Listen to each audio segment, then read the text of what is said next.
Asylum, bro. How are you doing? Good morning. Thank you for What's joining. up? I'm coming at you from Bar Harbor, Maine today. Maine. Oh, okay. I did not expect that. I was expecting California or New York, maybe, just from your accent and how you're talking. But yeah. So, do you agree I'm to all the? originally from Michigan, not that Midwest What'd you say? accent. The Midwest? Yeah, I'm from Michigan originally, so. Oh, cool, cool. I got friends in Michigan. Yeah, I'm from Florida. You probably know. Maybe you don't know. 2 hours away from Miami, Fort Myers. But before we get into the debate and stuff, like, do you agree, like, to keep it civil and like, I'm not gonna talk over you, I'm not gonna disrespect you, et cetera, et cetera. Are you cool with all those rules? I feel that I only talk shit on the keyboard. Okay, so you're a keyboard warrior. All right, 100%, dog. brother. So you want me to get started, or you want to make the opening statement? I do have something to say about, like, I agree with you on, like, we have to fix the immigration system. Like, we have to make it more affordable. We have to let people in quicker because it takes years and years. The only way to actually, get people in quickly right now is spousal visas, and that can still take like a year or more. But yeah, I do agree with you on everything on that part of the situation. But the main thing I wanted to start this off with was the whole, like, 20 million asylum seekers, or allowing them, like, the 20 million legal immigrants, allowing them to get the asylum, like, status or whatever, and legally apply. I mean, don't you think that's a little bit ridiculous? Because, like, these people all broke the law, and we would be incentivizing and basically giving these people a gift. Like, it's an honor. It's not a God-given birth. Like, it's not a God-given right for people to get United States citizenship. And, like, these people broke the law. We would be rewarding criminals and people that, broke the law. Technically, I mean, I know it's not a violent crime like you said before. I kind of agree with that part, but they did break the law. And what about the future people coming into the country? That would kind of incentivize them to just go ahead and break the law. And the second thing, I'll let you speak after this. The second thing I wanted to mention was, for asylum seekers, asylum, you can't just apply for asylum because you're poor. Like, that doesn't qualify you, unfortunately. Well, okay. To start off, to address the 20 million people, assuming that that number is correct, I'm not going to quote a number because I didn't research the number. Yeah, I don't know if it's 20 million either. Sorry to talk over you, but If there's that many people already here, the majority of these people are already working and paying taxes on what they earn, and they receive none of the benefits for any of the taxes that they pay. If we were to remove 20 million workers from this country, the agricultural industry would collapse. On top of that, if our agricultural industry collapses, we're going to be paying out the ass for everything that we buy for food because of the tariffs that Trump just put in. Because if our industry dies, the only place we can get that stuff is outsourcing it. If we outsource it on top of these tariffs, we're going to be paying twice to three times what we're paying now. And then as far as granting them asylum, it would be easier because the people that are already working and following the law, they would be more incentivized to go to these offices and file the legal way if there was an actual process in place. But right now you have to pay, well, I think it's like $10,000 to become a citizen. No, most people aren't going to have that. And it's barring like legal citizens from coming in and incentivizing illegal immigration. So my conjecture here is that in order to solve the problem, we have to solve the root of the problem rather than just patching up a little part of it. So if there's a leak in my roof and there's water coming down, yeah, sure, I can mop it every day, but I'd rather just fix the hole in the roof. okay. Can I say my part now? Are you done? For now. Okay, yeah. So I first off, I definitely agree with what you said about the agriculture industry, but if we're gonna be a little bit honest, I mean, like, I support Trump's immigration and, deporting people, but, like, it's not possible to deport 20 million people. At least, like, as far as I've seen, no country has ever done that, and we've never really done that. So I don't think that's fully possible to do. The best thing we can do is like get rid of all the illegals that are committing violent crimes and stuff like that. And if we find anyone else with them, like they've already been doing, that's also, crossed the border illegally, we can kick them out. So I don't think that we would ever be able to deport all 20 million. And there are a lot of people in the agriculture industry and et cetera, et cetera. I think I agree that the agriculture would crash and that would cause food prices to go up. But I think a better idea, instead of doing the 20 million like blanket asylum, would be to do some kind of like fast-paced process for the agriculture industry and stuff like that. And also the second thing you said, like a lot of them pay, or you said all of them pay taxes, which just definitely is not true. I mean, a lot of them do pay taxes, but I've lived in multiple countries. I'm like an immigrant myself. I've immigrated to two different countries, both European countries, Spain, and I'm in Montenegro now. But I still visit the United States like months and months out of the year. But yeah, so I think that they should do everything legally. And also what you said about like giving them a blanket asylum. The thing about that is like the main point that I did not discuss on the Discord or online at all was that all of this would basically fall on the taxpayer, because like for me, when I immigrated, like you said, it cost a lot of money, like tens of thousands of dollars or $10,000 for the process in the U.S. Well, even for me, like just doing the background check, that all cost money. Like some of them do. I know a lot of illegals have a lot of money, like especially the Hispanics are really hardworking people, and a lot of them carry a lot of cash with them. I know this from experience. I actually dated a girl that her dad was not really a legal citizen, so I have like first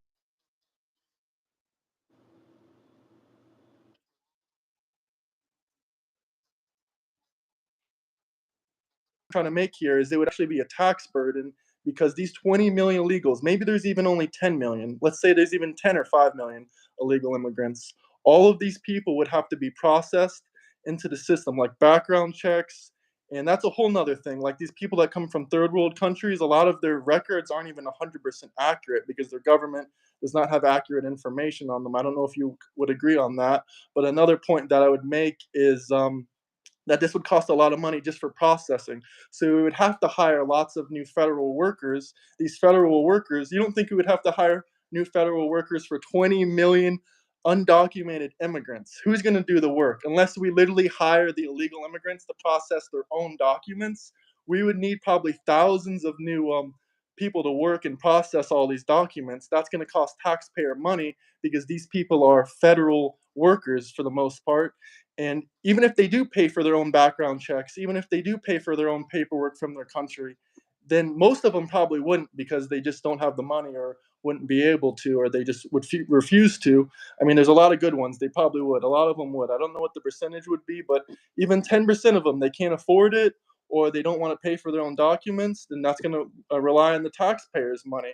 And even if all of them, even if every single one of them pay for their own documents and their own pictures and all their own stuff that they got to get for their immigration process, there's still going to have to be new employees hired in the federal government to process these 20 million illegal immigrants. So even if they pay for the entire process, it's still going to rely on the taxpayers' money. And a lot of illegal immigrants, they need Hold stuff up. like Medicare, housing, government food stamps, and all government programs. That's all taxpayer money. Wouldn't you agree on at least some of those points? Well, majority of that was you repeating the same point. So Well, no. yeah, if they're paying with taxpayer money, they're gonna need it. So generally, the amount of money that we would lose from deporting them would outweigh the amount of money that it would take to make them citizens. And not to mention, all 300 million people in the United States, 370 million people in the United States, we have to file taxes each year. And that takes like 2 months, Yeah, three well, yeah, months. that's another debate. I don't think that the IRS is a good, efficient system. No, it's certainly not a system that's very efficient. However, they can still get through 300 million people's paperwork for a year's worth of work Yeah, in but just they a literally couple of had months. during They're Biden's not going to have to administration, hire anybody new. but they It just takes a did. They couple of hired like months. 20,000 new employees during Biden's administration. They always hire new employees for the IRS all the time. The only person that ever took away the IRS employees was Trump, because he said it was inefficient and the workers aren't doing enough work. Who's disputing that the IRS is efficient? I never said it's efficient. Well, I know, but you said that they never hire any new workers. They hire new workers all the time, and there's literally I didn't say there's tens of thousands of IRS workers. I mean, I can look this up right now. My estimate is probably 80,000 IRS workers, and that's for, all the Americans, and not all 300 million Americans file taxes either. So, well, on top of the 370 million Americans there's also hundreds and thousands of businesses on top of that have even more complex paperwork that still get their tax breaks and they get their taxes and blah blah blah blah.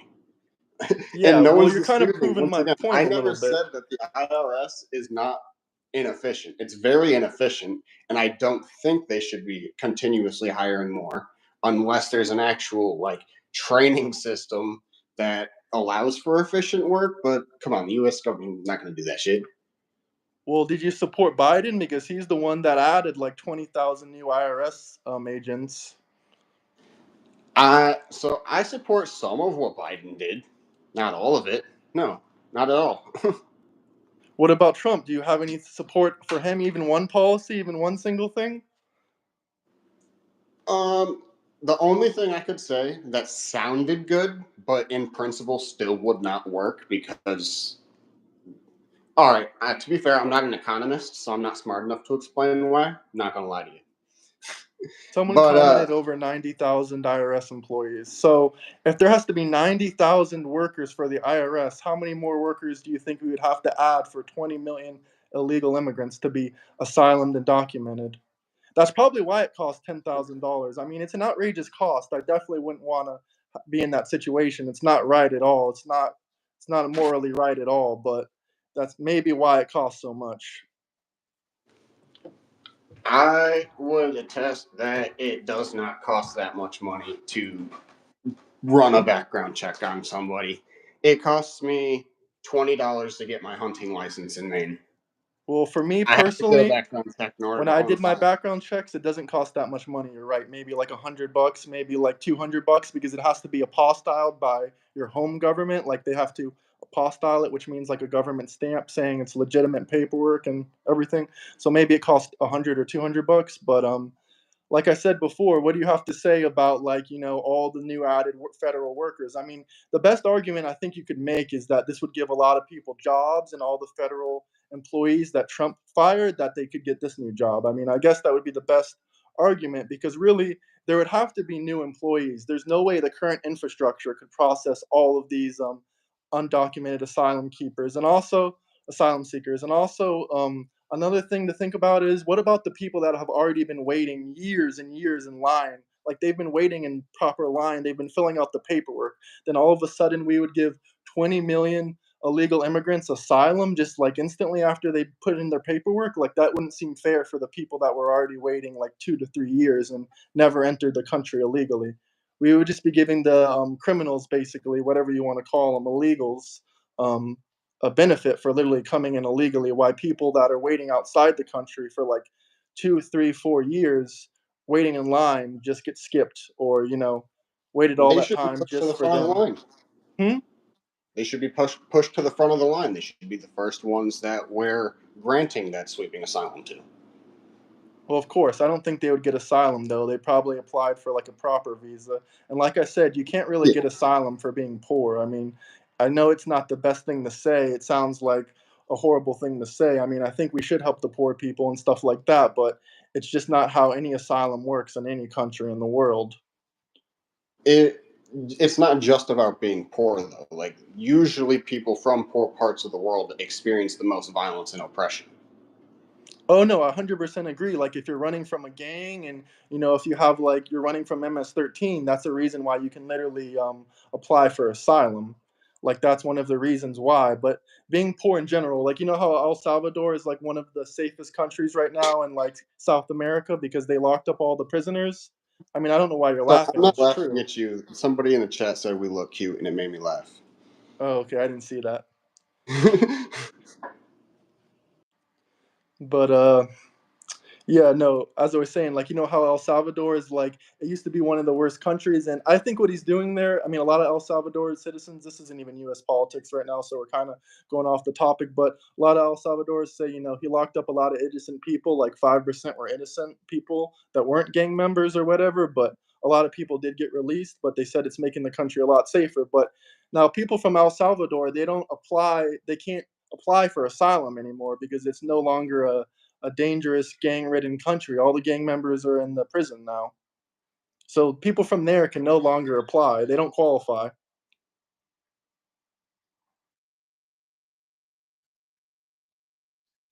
Well, we were just talking about how, people are running from gang members and et cetera, and applying for asylum and running from violence or poor countries or whatever. That's kind of where it ties in, I guess. I'm still not really connecting these dots. What? All right. To get back on track, what is Donald Trump doing that's actually positive about the border that makes you support him? Well, he's closing the border. First off, there was tens of thousands of illegals coming in during Biden's administration, and now it's much, much, much less. And you can argue that these are good people or whatever, but I don't know if you supported Biden's border policy or what he did at the border. I mean, I thought it was kind of ironic that you were sending these vlog articles about border czar Harris because she was literally the border czar, and she did not the border was literally at. I mean, I agree with some things Biden did. He wasn't completely horrible. I'm not a huge Biden hater, but I'm not obviously a Biden supporter either. But what he did with the border, honestly, was probably one of the worst things that he's done. Like he was the only But president in also, history that completely believed in open border policy. Even Barack Obama, I mean, he put kids in cages. That's another thing. But he deported like 6 million or 8 million people. Barack Obama. And Hillary so Clinton's also believed in the same thing of deporting illegal immigrants. here's the thing about that. I want you to look these numbers up so I can't give you a source that you won't trust. If you look at the actual numbers, Biden did way more deporting, which I don't agree with, but it's for your cause. This is what you guys like, and this is what you guys want. Biden deported more people, and I believe the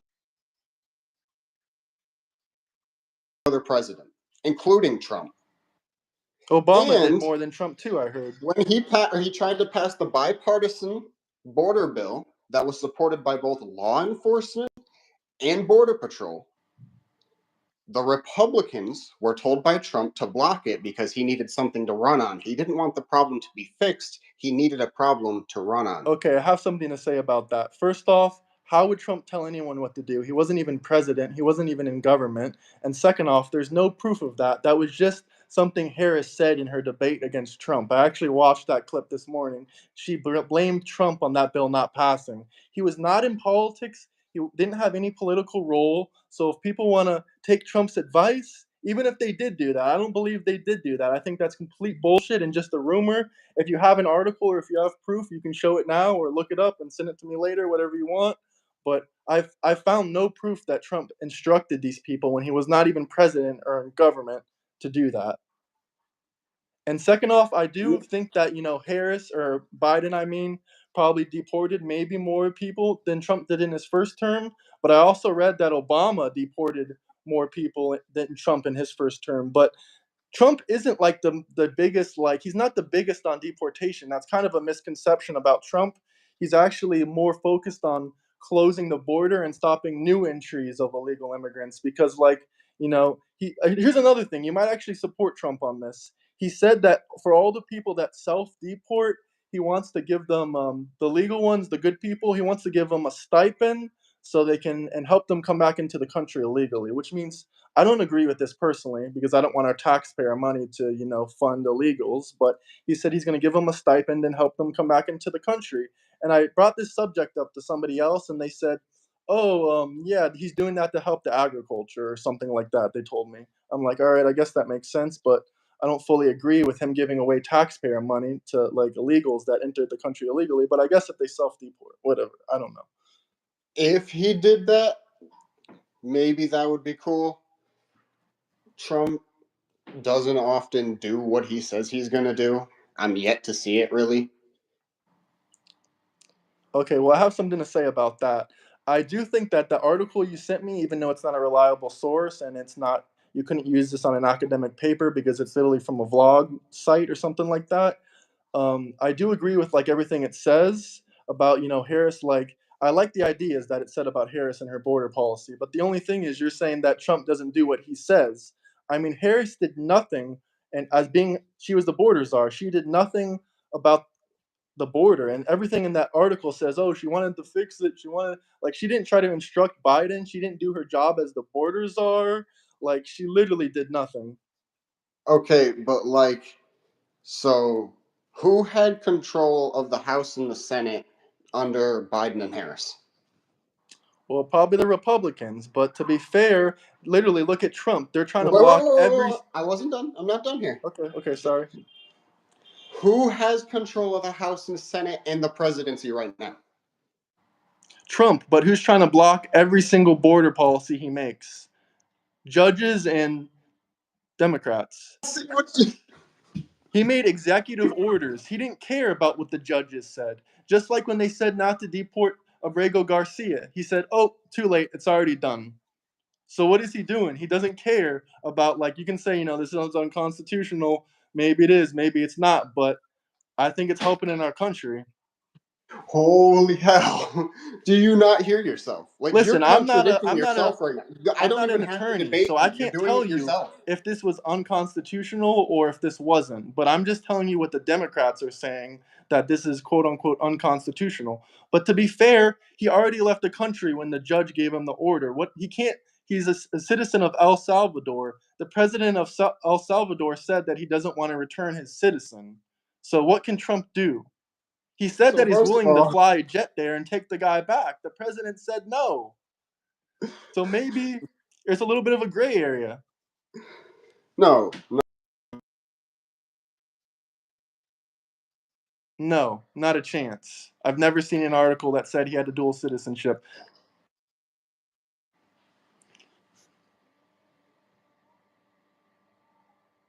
What happened? He froze. Is he just frozen for me? Is he frozen for you guys?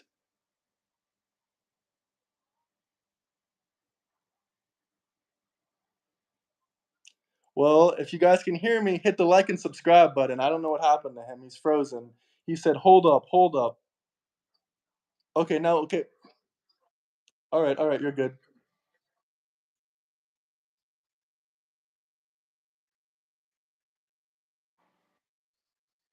So how do you feel about the 2-year-old child with stage 4 cancer that was born in the United States that Okay, was two just things. First off, I think it was a 4-year-old child, but you just pulled up the article. Maybe you know better than me. But I checked out this yesterday because someone was talking about it on my channel.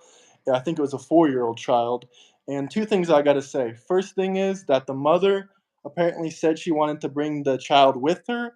And I'm not 100% sure. I'm not an immigration attorney. I'm nothing like that. But apparently, if it's a kid, I guess, they can stay if they want to. And I think she has a father, or like the kid's dad is like a citizen, or he has like a legal green card or whatever. But according to both her words, and also she did a written statement saying that she wanted the kid to come with her.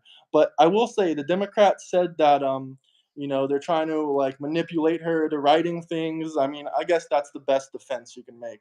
But and also the final thing I got to say about this, because everyone wants to talk about the cancer and yada yada. Well, I mean, kids in the USA, they don't get free cancer treatment. It's not a socialist healthcare system. I mean, there are programs, but you do need a little bit of money, or you probably need United States citizenship to qualify for Medicare, or you have to have some kind of paperwork or something, I'm thinking, to actually qualify for any of these programs that can help you maybe with cancer or something like this. I mean, apparently she was already seeing a doctor, so maybe she had some programs, but just because you're seeing a doctor doesn't mean that you have like healthcare coverage to get the operations or whatever he needs done. And second and third off, or final point I have to make here, is that this kid is actually going to court. I mean, they're actually going to have a court hearing about this very soon. So it's not like he's not going to get his quote unquote due process. He's having a court hearing very soon regarding this. So we'll see what wait, what happens is there. it But quote unquote due process? I don't know what due process is really. Do you know what due process is? Is it going to court? Is it? It's having the rights that you have from the Constitution being followed, such as they're not going to illegally search and seize their assets. They're going to go to court lawfully to be heard. the legal process is going to be followed. Well, according to Tom Homan, the new border czar, and according to the law, the written law, this is according to him, of course. I could look it up if you really want me to, but according to him and according to other immigration experts, that our written law says that if you are not a United States citizen, you will be deported, and there's none of that. Stay or whatever it was called under Biden, stay and file for asylum or whatever. I forget what the policy was called, but I think you might know what I'm talking about. But this is another controversial topic. Maybe you can get me cornered in here a little bit on this one because, like I said, due process is a tricky, complicated subject. I don't think either party really fully understands it unless you're an immigration attorney and unless you fully understand the law. It's kind of easy just to say, oh, they should go to court. I 100% agree they should go to court, but if they're an illegal immigrant, they should not be allowed to stay in the country until their court date. These court dates can take years and years, just like granting asylum and processing all this paperwork. Like, here's another debate about that. You said we should grant 200 million, or not 200, sorry, 20 million asylums. My brain is going off a little bit. 20 million asylums, blankets asylums to these 20 million illegal immigrants. But you got to think about it. We're already backed up in the processing of these people's citizenships. Like, we're backed up for years and years. That's part of one of the reasons why it takes so long for even people that are doing spousal visas to be approved, because all they got to do is show their marriage certificate and their background check, but somehow it still takes like a year or two sometimes. And it's because we don't have the proper infrastructure to process all these documents with all these people. And what is Trump doing to make that better? Honestly, he's not fixing the immigration process. But to be honest, no president has. Biden didn't try to fix it. Border czar Harris didn't try to fix it. Barack Obama didn't try to fix it. The Clintons didn't try to fix it. No one's tried to fix it. But I Biden do had tried believe to that's fix something that it. should be focused on. If Biden fixed it, he would have been blocked, like he was many times, even trying to pass Is that the bipartisan only bills. excuse that he can make? Say he's going to get blocked?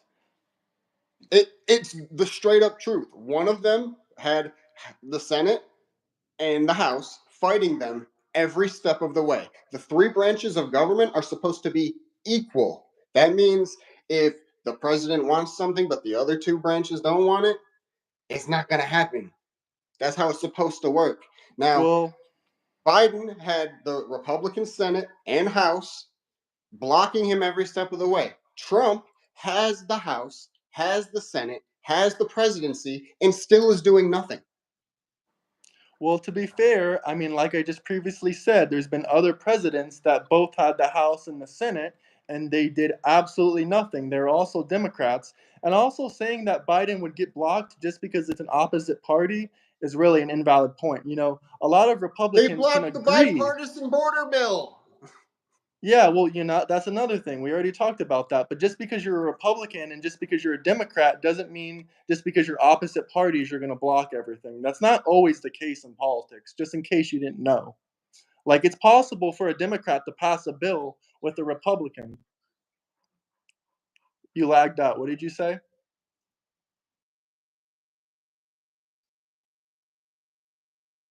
Trump joined politics, it certainly Well, there's has that. stuff that Biden passed. I mean, I can't think of any off the top of my head, but you can't act like that Biden didn't pass any bills. Like, one thing, I'll say He one was able thing. to get a lot of good things done, like the CHIPS Act. Yeah, and another thing, he did the electric car thing, the electric car mandate. Now, where did that have to get through, huh? Republicans aren't big on electric cars. Before Elon got in with Trump, they were never really into electric cars. And look what Biden did with the electric car mandate. That still got passed. Why did the border bill that addressed the root of the problem to actually stop illegal immigration not go through? First off, I don't think you can even tell me what's all in the bill because most people wouldn't be able to tell you what's at all in that bill. You just know the main headline and topic for it. We don't really know what's all in that bill. Maybe there's some little things snuck in there. And second off, I don't know because, like you said, quote unquote, Trump blocked it. He wasn't even in presidency. He wasn't even in politics. No, I said the Republicans blocked it. Well, you said Trump instructed the Republicans to block it. He wasn't even president at the time. Yeah, he made calls, told them not to vote for it because he needed a problem to run on. And they're just going to They do didn't want whatever the he solution. says, even though he's not president anymore. Yeah, they are literally his lapdogs. Like they do everything he says. I don't think that's Anytime true at somebody all. says anything slightly critical of Trump, they get a new nickname, and he fucking disbars them from the party. Who has he disbarred? That's actually a horrible terminology there. Because it's not He true, so you're spreading ejects them from the misinformation. party. Sorry, I was Huh? talking over you. Say it again. I, I said disbarred was the wrong word. He ejects them from his. Uh,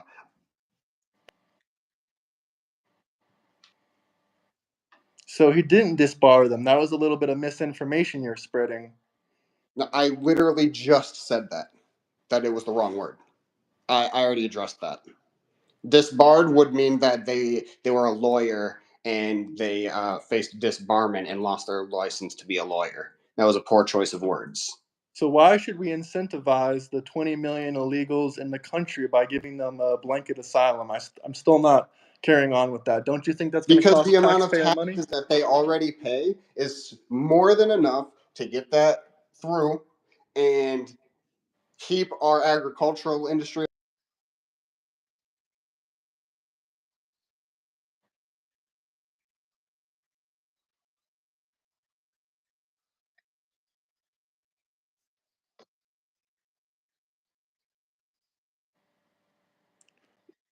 If you just start deporting people, all those industries are going to die. And then the legal people that were already here, they're going to lose their jobs because those businesses will go out of business.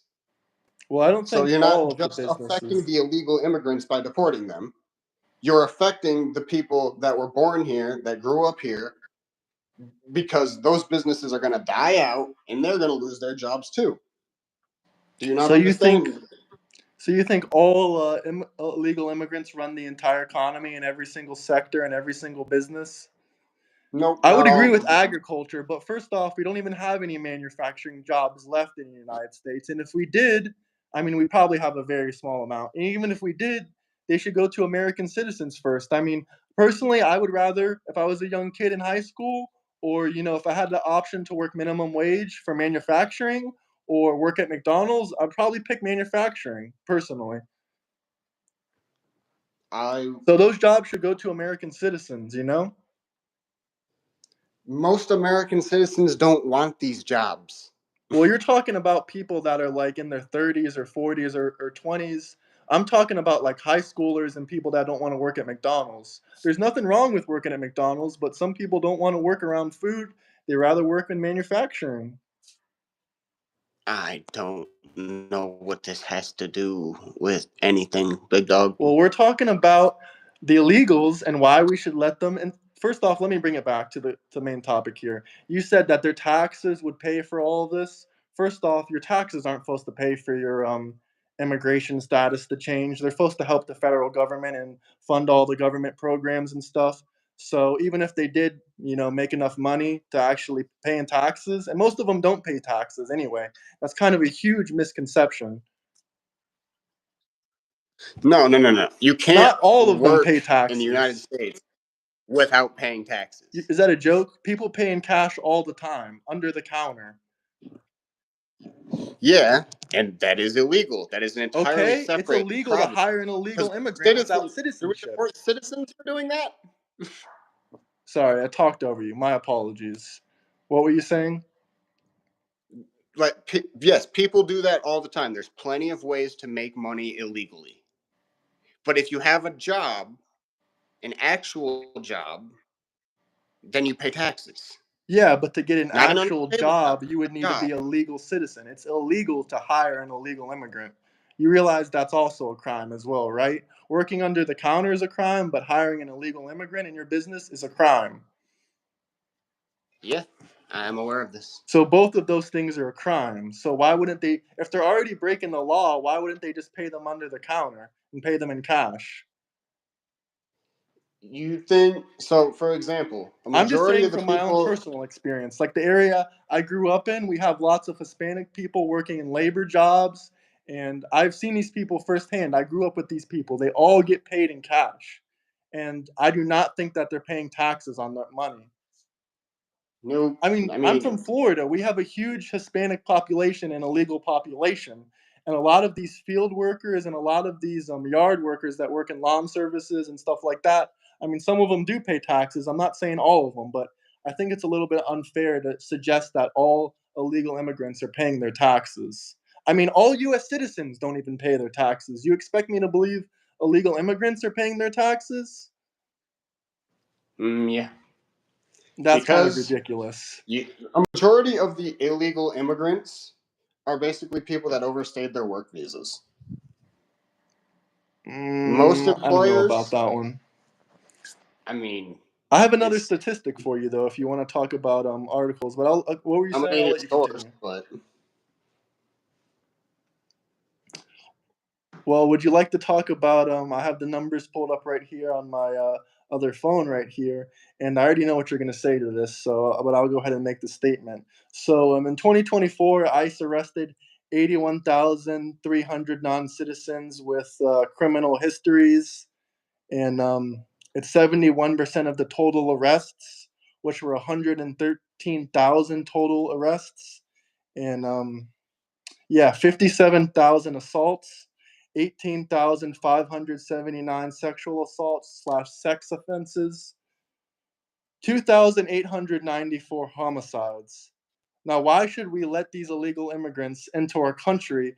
And I get what you're saying about vetting them, and you said most of the criminals would run away or they would get and deported those by crimes were ICE, which is also simply not caught, true. which is why they were reported. You were talking over me. What were you saying? Those crimes were also caught, which is why they were reported. Yeah, so there's probably more of that. There's probably more of those. Probably at least double that amount. So if we're That's just a pulling numbers guesstimate. out That's of our not ass any here, numbers. Huh? I said if we're pulling numbers out of our ass here, it's not No, going I'm to not work. pulling numbers out of my ass. I can show you. I have the numbers right here. This is from Well, no, no, Deep. no. I'm talking about you said there's double that probably haven't been caught. Yeah, that's You just an have estimate. no, yeah, there's no, that's not even a point. Well, there's at least more than that. We can at least agree on that. There's more than that than the ones that were caught. More, yes, that's accurate. However, those crimes were caught. Those people should be deported and imprisoned in their own country. 100%. But if we would have kept the borders closed and we didn't have Border Czar Harris in charge the last 4 years, maybe they would have never gotten in the first place. No, if we had a fair process of vetting people and made it easier for non-violent criminals to come over the border, then they wouldn't have like the problem is right now violent criminals and lawful citizens have to cross illegally if they want to make it here. If we make it easier for non-violent criminals to come into the country, then we wouldn't have that problem. We would only have to deport the violent criminals. You do realize that some people come in illegally. That way, they're not getting their background checked, and that way they can keep committing crimes and keep doing rapes and sexual assaults and That's murders what and I stuff just like said. that. So they're not going to go through the process regardless. They're still going to try to enter illegally. Yes. However, because there's so many people, even non-violent people, they have to cross as well illegally to make it here in a timely fashion. If we made it easier for those people to come into the country, then the only people that would be coming over the border illegally would be those violent criminals. That would make it easier to find them and deport them. I agree, but there's still lots of millions of not millions, like I said, only 115,000 reported illegal criminals were deported last year, but there's still a very, very high number of criminals in the country that need to be deported. And like I said before, it's really going to strain the government and strain taxpayer money if we have to hire new employees to process these 20 million new asylum people that you want to give a blanket asylum to. But is there any other major points you have what you want to say? Because I feel like I'm kind of leading the conversation and just repeating myself at this point. Yeah, because you're not really like addressing once again the root of the problem. You've agreed with me every time I get to the root of the problem and describe it. You agree with me. Yeah, I do agree with you. I just disagree that we should give 20 million illegal immigrants asylum in general. Even if they're all or even if they're all non-violent criminals, we would still be incentivizing illegal immigration, which I think is morally wrong because the people knew that this was a crime when they did it in the first place. Well, And I no, don't because think that they should then be the process would incentivized. already be in place. That makes it easy. Well, if it, even if it, okay, well, we agree there. But 20 million, even if there was 20 million illegal immigrants, they're not going to all be processed instantly. No, it's going to probably take a year, maybe So, two. yeah, they're going to have to wait outside the country just like anyone else. They wouldn't be able to cross illegally or stay in the country. But if they haven't committed any crimes and they're They already in have the committed a process, crime, they if they entered haven't committed illegally. any violent crimes and they're going through the process, this new amazing process that we're like just basically making up because the government's too inefficient to do anything. But assuming they got that process in place, I lost my fucking train of thought. Well, how do you know if they're illegals or if they're criminals or violent criminals or not if you haven't processed them yet? You think they should stay and wait till they get processed, but how are we gonna know if they're violent criminals if they haven't been processed yet? So Because why as should we soon let as them a stay? crime is reported and they're picked up, it'll show up. Well, that's just crimes in the United States. I'm talking about crimes they could have committed in other countries where they're from. Well, we would put a freeze on the amount of people coming in until we got those people sorted out, essentially. But you're still saying that we should let these people just stay here until they're processed, and we don't know if they're criminals. We don't know their background in other countries or in other places, and you think we should let them stay here until they're processed? Because we can both agree that they won't be processed instantly. Well, yeah, but once again, the people that are going to commit violent crimes, they're going to do it anyways. Yeah, They'll be picked absolutely. up, they'll be found out eventually. Not to mention, you're about 2.5 times more likely to be a victim of a violent crime from a legal citizen of this country than an illegal citizen.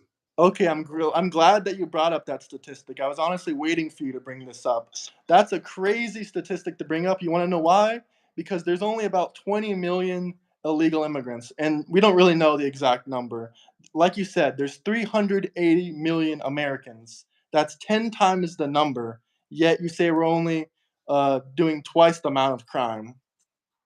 Like, do you see how that doesn't really add up when there's 10 times the amount of American citizens than there are illegals? Yes, I'm aware of that. So That's why would you bring up that statistic when it literally makes no sense? If we're talking about in numbers, these 120,000 illegal criminals that got arrested last year, they should have never been in the country. And I agree with you that we need a better immigration process. But the thing we're still not agreeing on is that these 20 million illegal immigrants, even if we started processing them today and gave them all a blanket asylum, they're not going to get processed instantly. And some of that 20 million are going to be criminals, and we're going to have to wait a year or so. And during that year, they're just sitting here waiting. They can commit more crimes if we don't deport them. So yes, I do agree that we should have a quicker, you know, immigration process. But at the same time, we can't let people sit here for a year, a couple years, and not get deported. I think the best thing, like Trump said, the best thing he can do is let all these people self deport, and he's going to help them, supposedly. Just saying what he said in the interview. He's going to help them re enter into the country legally if they self deport, and he's going to give them a stipend, which, I don't really agree with the stipend, but people say they'll need money to come back into the country, which I get, but I don't want our taxpayer dollars going to it. But you're laughing because you know it's true. Like, if we let these 20 million people get a blanket asylum and we let 20 million people just sit here with no background checks, nothing, we're not going to know if they're criminals, if they did criminals in their or crimes in their country. We're not going to know that. I mean, you can argue and say, oh, we can look up in the database, see if they did crimes in the US. Well, what about outside of the US? And we're just going to let them sit and wait to get processed? I mean, that's pretty similar to the current situation, and that's your solution. first of all, I'm laughing. You repeat yourself about 6 to 7 times in a five Oh, I minute really have to statement while I'm explain it allowed to because speak, and You just did a 5-minute ramble and you're already interrupting me after I've gotten about 10 seconds into my statement. I apologize. So that's the funny thing to me. That's what I'm laughing about, because you said the same thing like 10 times and it's been like 5 minutes and I ain't got to speak. That's just funny to me. Go ahead, speak. We've already addressed all of these problems, like the root causes of them, and you've agreed with me. And you're still repeating yourself, even though I've led you down every point we've discussed so far and you've agreed with me. Yeah, but you haven't explained I just explained it to you, like you said, 5 times, 5-minute ramble. I explained it to you and you started going off topic a little bit. Like I'm talking about go ahead, speak. If we're gonna have a productive conversation, I think we should move on from topics, or move to the next topic, because we've already discussed this and you've agreed with me every step of the way. Well, can you at least answer the final last question, my big hole in your theory? What is that?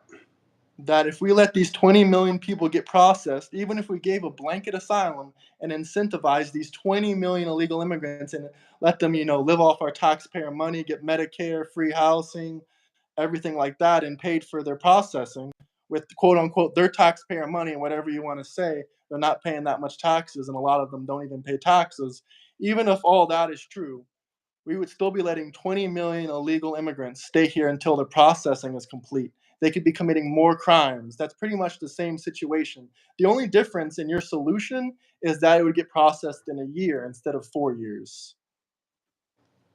The time span doesn't really matter. If they're here and they're waiting, if they commit a violent crime, they're already going to be deported anyways. That's just how it is. Yeah, but a lot of them already committed violent crimes, and we're trying to prevent future violent crimes. That's why we vet them in the first place. Well, we're supposed to, but they just crossed the border illegally. I, I already answered your question. If they commit a violent crime, or really any crime, if an immigrant gets caught smoking weed, they get deported. Like, we already catch it and send them out, and they're not allowed to come back. Yeah, but you're People missing are the still going to point. cross illegally. I'm trying to prevent future crimes from happening. I get they get deported. That's all nice and dandy and stuff like that. But I'm trying to vet these people, not just let them stay in the country for years and years and keep committing and keep doing crimes. People don't get caught every single time they commit a crime. Let's No, be not honest every. here. What'd you say? You agree or you don't agree? I said, no, not every time do they get caught, but when they get caught, they get deported. Yeah, I agree, but I'm trying to stop future crimes from happening. Like, do So you we think they should have be to able to get go the on a murder process or rape of spree? these people already going, so we're not backed up. We have to get that done. Yeah, I agree. We should, speed up the Why is Trump process. not doing that? Why didn't any other Democrat? Why didn't Biden do No, no, it? no. Oh, because he Dude, was they blocked. are He was not the blocked. What president about right now. Obama? They are not the president right now. They don't control the House. They don't control the Senate. Trump controls all three of those things. What is he doing? Okay. Well, first off, it's only 3 months into his presidency, 4 months into his presidency. People are acting like, he's been in president for like 3 years or 2 years. They're like acting like his term's about to end or something. 4 years. He already had a first term. Yeah, and then Biden got a term and he did nothing about the immigration system. I think He most tried of to, but the Republicans would Republicans blocked the agree bipartisan bill. that bill didn't say anything about, as far as I know, I didn't read the whole thing, and neither did you. As I far as did. I'm, okay, well, then explain it to us, please. I've asked you multiple times to explain the entire bill. I've already Let me pull it up because I don't remember for. Okay, so you don't know everything on it. All right, No, I don't know everything, but I read it, so therefore I'm confident enough that when I look it up, the information is going to be the same. but you're not confident enough to speak on it without looking at it. Well, no, because if I say there was X amount of money for this thing and it was X point 0.5, you're going to say I'm spreading misinformation, so I don't want to misspeak. I think the money amount is kind of irrelevant. I was looking more of what it actually fixes. But go ahead, if you want to look it up, go ahead.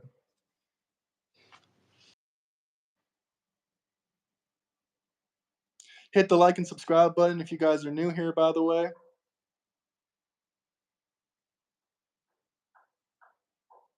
I agree. That is the problem.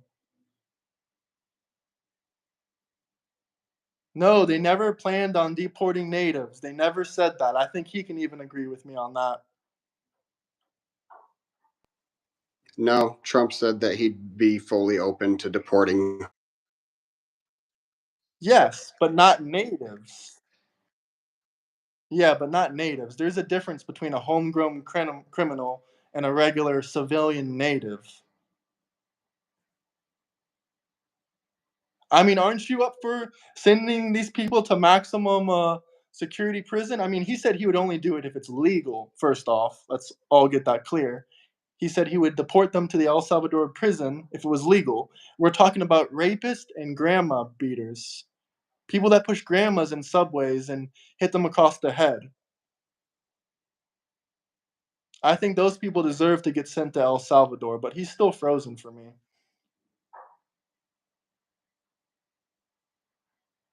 Hey, Susie, Vance slash Musk said you're stating misinformation by saying you don't remember. Well, I kind of disagree. Let the man look it up. I just sent you the actual congress.gov snippet so you can read it so I can't make any of the information up. No, I don't. I don't care about like the amount that's spending. Does Can you just tell me this No, one this, this, question? this is this is just a simple breakdown. It doesn't even have the spending on it. It shows you that they had a process in place to speed up the process for becoming a citizen and expanding the amount of money that would go towards building a stronger border, investing in border patrol, and investing in law enforcement. See, even though that you're a Biden Harris supporter, I think that we do agree on everything. Like, it doesn't sound like you want to defund the police like a lot of liberals want Oh, to I do. do. Okay, okay, okay. Well, then I don't know I'm how just you're. not arguing that. There's no point. Okay, well that's kind of contradictory, but anyway, going back to the border, I think we do agree on pretty much everything. We both want strong borders. We both believe that the process. You don't want strong borders? No, my conjecture is that if you want those things, if you believe in those things, you would support Kamala Harris over Trump. Yeah, but I was just asking you a general question. Do you want strong borders? And I can already tell you a No, million. No, no. you don't want I a like. you don't want a wall I'm. or a Dude, border. here's the thing. I have no factual argument for what I'm about to say.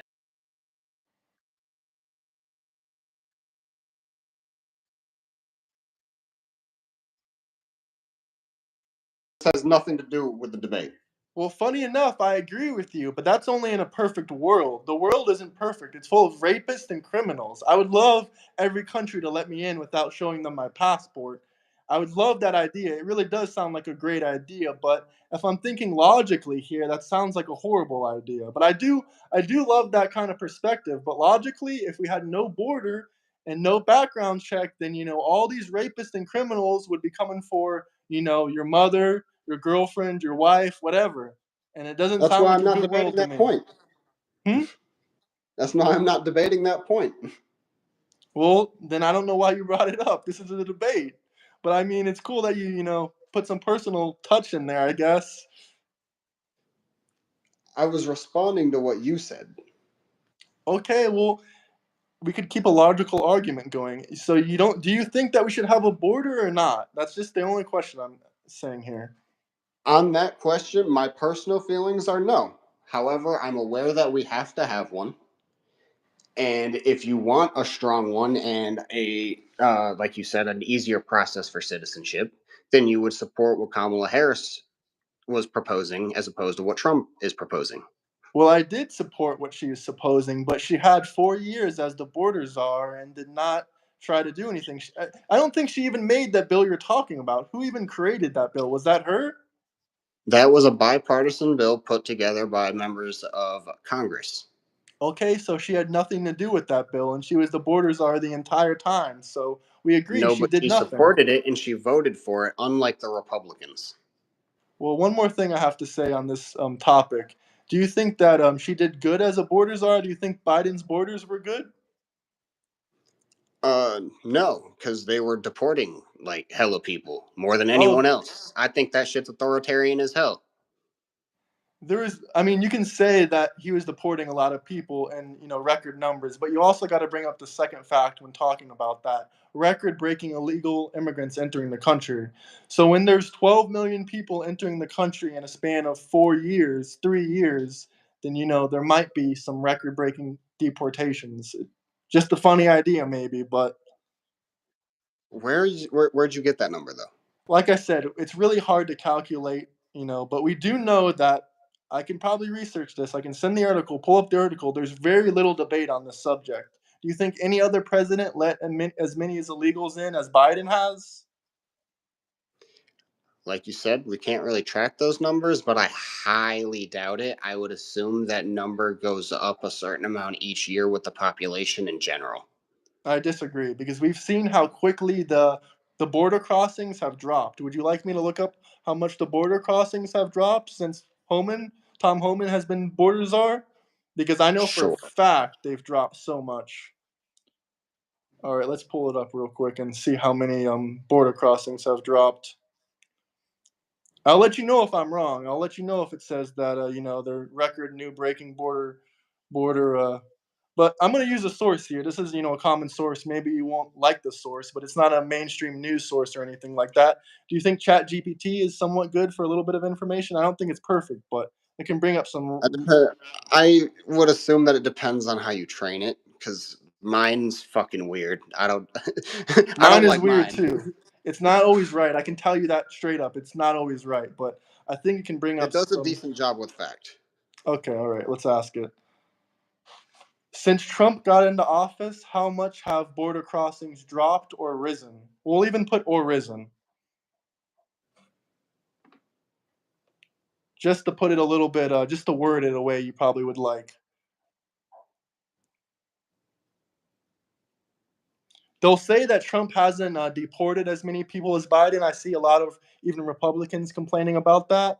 They're like, oh, he hasn't deported as many people as Biden yet. Well, it's only 4 months into his presidency. And second off, he's working on closing the border so less people enter. Well, let's see what it says. Since President Trump resumed office in January 2025, illegal boarding crossings have experienced a significant decline. All right, here's the actual numbers. On January 26, 2025, only 582 illegal boarding crossings were recorded.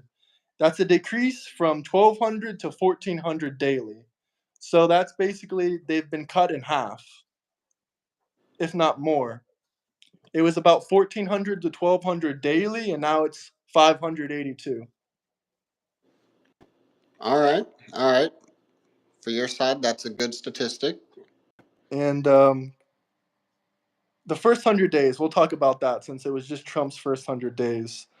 During Trump's first 100 days in office, only 9 individuals released into the U.S. under humanitarian or legal grounds, compared to 184,000 during Biden's presidency. I know you don't like that, but this is representing a 99% decrease. I guess you could argue that this is, a bad thing because they're not getting humanitarianism, which I'm all for that. I'm all for that. But, you have to have a valid reason. It can't just because you're poor is not a good reason.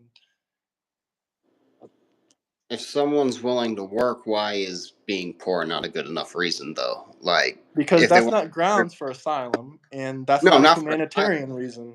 Huh? I said no, not for asylum. Well, that's not a humanitarian reason. They have to have like a health condition or they have to have some dire need. Humanitarianism isn't about like it's not hippie stuff. We're talking about like legal humanitarianism. Like, Yeah, it can't just because you're poor, like that's never been a reason. We can argue about this one, but maybe under Biden. Obviously, under Biden, it was a reason because 200,000 people got let in for humanitarian reasons. I guess it's your perspective, maybe. I don't know what the legal grounds for it is, but I'm guessing that being poor is probably not one of them. I don't know, though, to be fair. I would assume they've changed the terminology they use for their definition of humanitarian. Also, while we're on, yeah, true, all facts. But I don't know 100%, but it sounds right to me.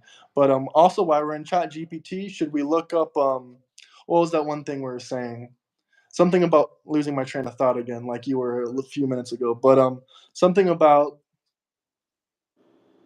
The something about Biden and oh yeah, was Biden the number one president to bring illegal immigrants in To bring illegal immigrants or to in? let illegal immigrants in? He didn't bring them in, but Uh, I don't know, probably. also, what did you think about during Biden's administration, like the red cities, they were shipping the illegals off to the blue states because these were all the people that supported the illegals and the red states didn't. So if like, I think the blue states should have happily taken those people, but I think it's fucked up that the red states were essentially kidnapping people. A lot of them, I heard, I'm not sure 100% this is fact checked, but I heard that a lot of the illegals were getting free plane tickets to wherever they wanted to go. And they were telling, like, the illegals, I mean, that word probably offends you. I don't know if it is. I don't know what you want me to call them, but I'll just refer to them as illegals. I think it sounds a little bit better than criminals. People get offended by the word illegals, but I think that's nicer than calling them criminals personally. But I think they were given free plane tickets and free bus rides to the blue states because they offer a lot more like welfare and free housing and stuff like that. Like, a lot of people went from Texas to New York City. I don't know how you feel about this is another immigration argument. I mean, I don't know if you agree with this or not, but as someone that visited New York City multiple times before the pandemic and before Biden's administration, like I visited there like 20 times before, it got destroyed by illegal immigration. Like, why should all these illegal immigrants get free hotel housing? Like, these hotels cost $400 a night, bro. $300 a night. They're getting free housing there while veterans are sleeping outside. U.S. veterans were sleeping outside. And I shouldn't be smiling at this because it's not funny, but it's just insane. So the last I heard on the immigrants getting free hotel stays, it wasn't actually. Last I heard, it wasn't actually costing any money for that, and that there was groups that were didn't cost any taxpayer money, I should, and that there was other people taking care of that. I definitely have to fact check you on that one because I mean, if it's true, I hope to God it's true, but I do not think it's true. I think that it's not. I heard Trump actually talk about this. And, he's not right on everything. I'm not a Trump worshiper or whatever the Democrats and liberals want to call me. I do think that man is wrong about a lot of stuff. But the last time I heard from Trump that he cut the federal funding to that, so now it's only like state funded. But let me double check that. I'll double check that right now. I'll ask ChatGPT. Um, was the hotel housing in New York City funded by taxpayer money for the illegal immigrants?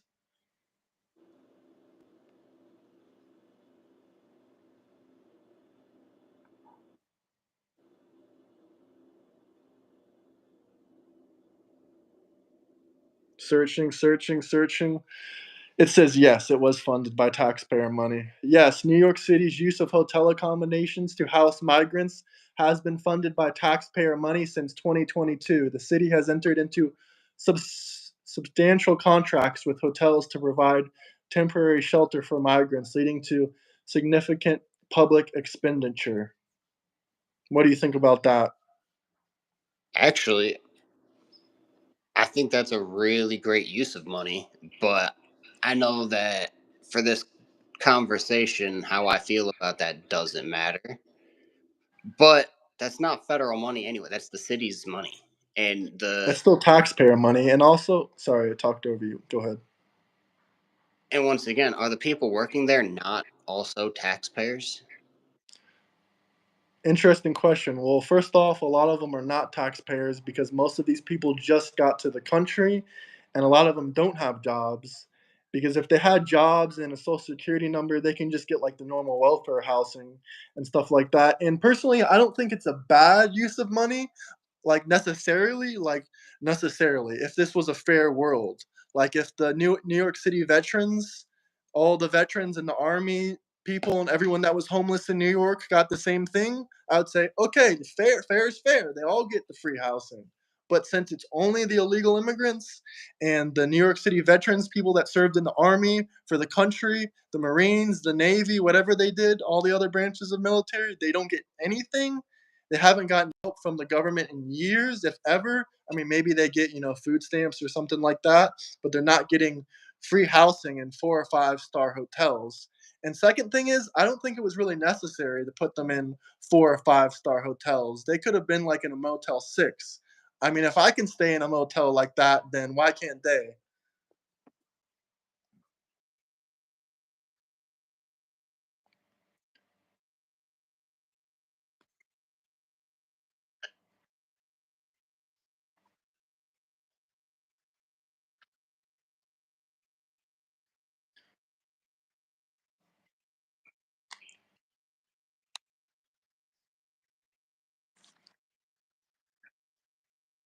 Okay, two things I gotta say, or a couple things I gotta say about that. I'm not gonna say two. First off, do you have any like backing evidence of him cutting benefits? I mean, I do know for a fact that he did fire 1,500 VA employees, which I guess you can argue hurts veterans, but a lot of them already hated the VA and said it was shit and that it was inefficient. But another thing is, why is it the Democrats' problem that these veterans are homeless? Well, these veterans served our country. Why should they be put last? And why should illegal immigrants that never have done anything for our country be put first? These veterans served our country. They're the reason that we have freedom of speech and all kinds of freedoms. So why do illegal immigrants that did nothing, why should they be put before our veterans? And as far as I know, I've never heard anything about Trump cutting benefits, quote unquote. But hit the like and subscribe button if you guys are new. Did you find anything? You're lagging a little bit.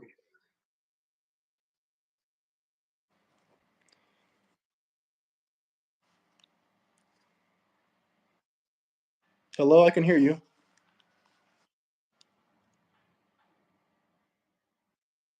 Hey, thanks for subbing, Ricky. Oh, your screen's black now. I appreciate you showing your face, by the way. I wasn't sure you were gonna do that.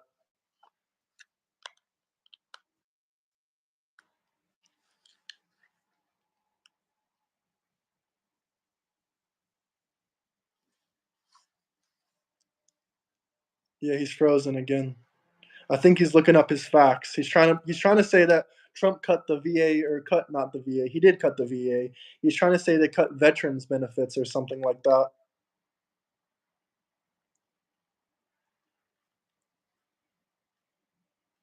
No, it happens whenever you leave the live stream, it freezes up like that.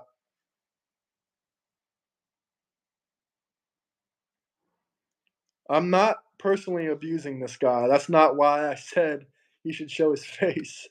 You guys are horrible though in the comments. Damn, brother, none of these comments are my fault. I don't know if they're calling me ugly or both of us, but he's frozen still. I'm waiting for him to come back.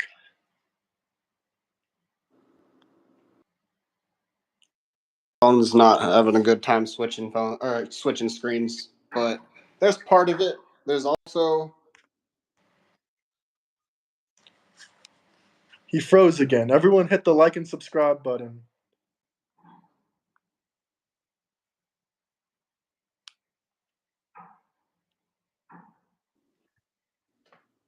yeah, there's part of it. And like why wouldn't a guy who calls veterans suckers and losers support all the things that I just sent you? Okay, when did you don't have to send it to me, just educate us about what he did. And I don't ever remember him calling veterans suckers or losers. I've seen many multiple times where he's gone to veterans events, shake their hands, signed autographs, yada yada yada. But I mean, I'm surprised you say these things because you don't believe what CNN says, supposedly, and you're a Democrat, supposedly, I think. I don't know if I don't know if you actually think you're a Democrat or you're just a Harris supporter. Those are two different things, in my opinion. You could be both of them. Okay, can we diet Republicans? I don't know about that, but can we agree on one thing for Harris? a lot of her votes were just like you said, were people that didn't like Trump, just voted for her because they hated Trump so much. That's the only reason she even got so many votes. But she still lost by millions of votes. No, there was things that I supported from her that she would have made a good president. I might not necessarily agree with them, but I think she would have been a good president. What do you think? What are some things about Harris you didn't agree with? That I don't agree with, the border shit. Like, you know, I don't believe in that, not even slightly. Oh, so I you don't. don't believe in having secure borders, but you still wanted to debate about it. Well, yeah, because once again, my conjecture was that if you believe in that, then you would support Harris over Trump. But you support Harris and you don't believe in strong borders, though. Correct. So why would I do the same when you have the same beliefs as her and you don't support strong borders? Because I agree with her on some things and disagree with her on some things. I disagree with Trump on everything. I wish You seem to not really agree with Trump on pretty much anything other than what he says, not anything that he's done. No, I agree with everything Trump has done. What has he done that I disagree with? Uh, Not getting to the root of securing the border and making sure that illegal immigrants don't come over and making sure that we're only deporting violent criminals and benefiting our economy as much as possible. Okay, first off, I don't believe in only deporting violent criminals. I believe in deporting anyone that has the balls to break the law and jump over the border or enter illegally. And second off, I think you're talking about how I agree with you on the subject that Trump or some president should fix the immigration process. But the reason I'm not putting that on Trump is because, bro, we've had hundreds of years of this, of this country, and no one's fixed that problem. It's probably been the worst in the last 50 or 60 years, and no president has addressed that problem. So how can I blame it on Trump? Nobody previously complained about illegal immigrants crossing because there was actually a process in place to import workers. People have been complaining about this border crisis for at least 40 years, Yeah, that's and not a no long time. president has fixed it. No president has Correct. fixed it. Correct. And you're Because pretending like nobody Trump is wants the to. only guy that could fix it. I mean, I know No, he's a great he's man, a the smart he man. said he's the only one that can fix it, not me. He said that. I mean, he is fixing the illegal crossings. I showed you the statistics and you agreed. Yes, but it's not getting to the root of the problem. But when did Trump say he's going to fix the immigration system? He never discussed that or even brought it up. And you're No, saying he he did. said he was going to deport all the illegal immigrants and fix it, and it's not going to be a problem anymore. He doesn't use big words because he can't. Well, maybe it's because he never said that he's going to fix the immigration, the quickness of the immigration process. He said, no, no, that's not, once again, that's not what he said. I'm agreeing with you on that. He said that he was going to fix the border crisis overall, in general. That's what he said. He also said that he's going to end the war in Ukraine in his first 24 hours in office. He Okay, also didn't can I rank talk that. about that for a second? You've never heard of hyperbole or sarcasm or like saying things when you just mean you're going to do it quickly? Yes, as a normal person, not the leader of the free world. Well, he's done a lot of hyperbole in the past. Okay, that makes So it okay. everything he says, he's not a literal face. Like So everything it's not at everyone all says isn't so that he literal. run for a third term. What'd you say? Do I believe he should run another term? No, no, no. I said, is it just hyperbole and it's okay for him to say that he's going to be looking for a way to run for a third term?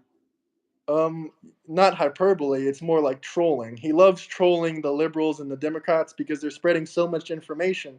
I mean, me and you both agree on multiple things. We both agree CNN is fake news. And what does CNN do? They spread lies about Trump. I mean, even as a Harris supporter, you said that it's a fake news network. Well, they once again, they're basically diet Republicans. The job of Fox News and CNN is to keep the poor people fighting. Oh, 100% agree. That's why I appreciate the civil conversation, but you're kind of making their point though by being a keyboard warrior.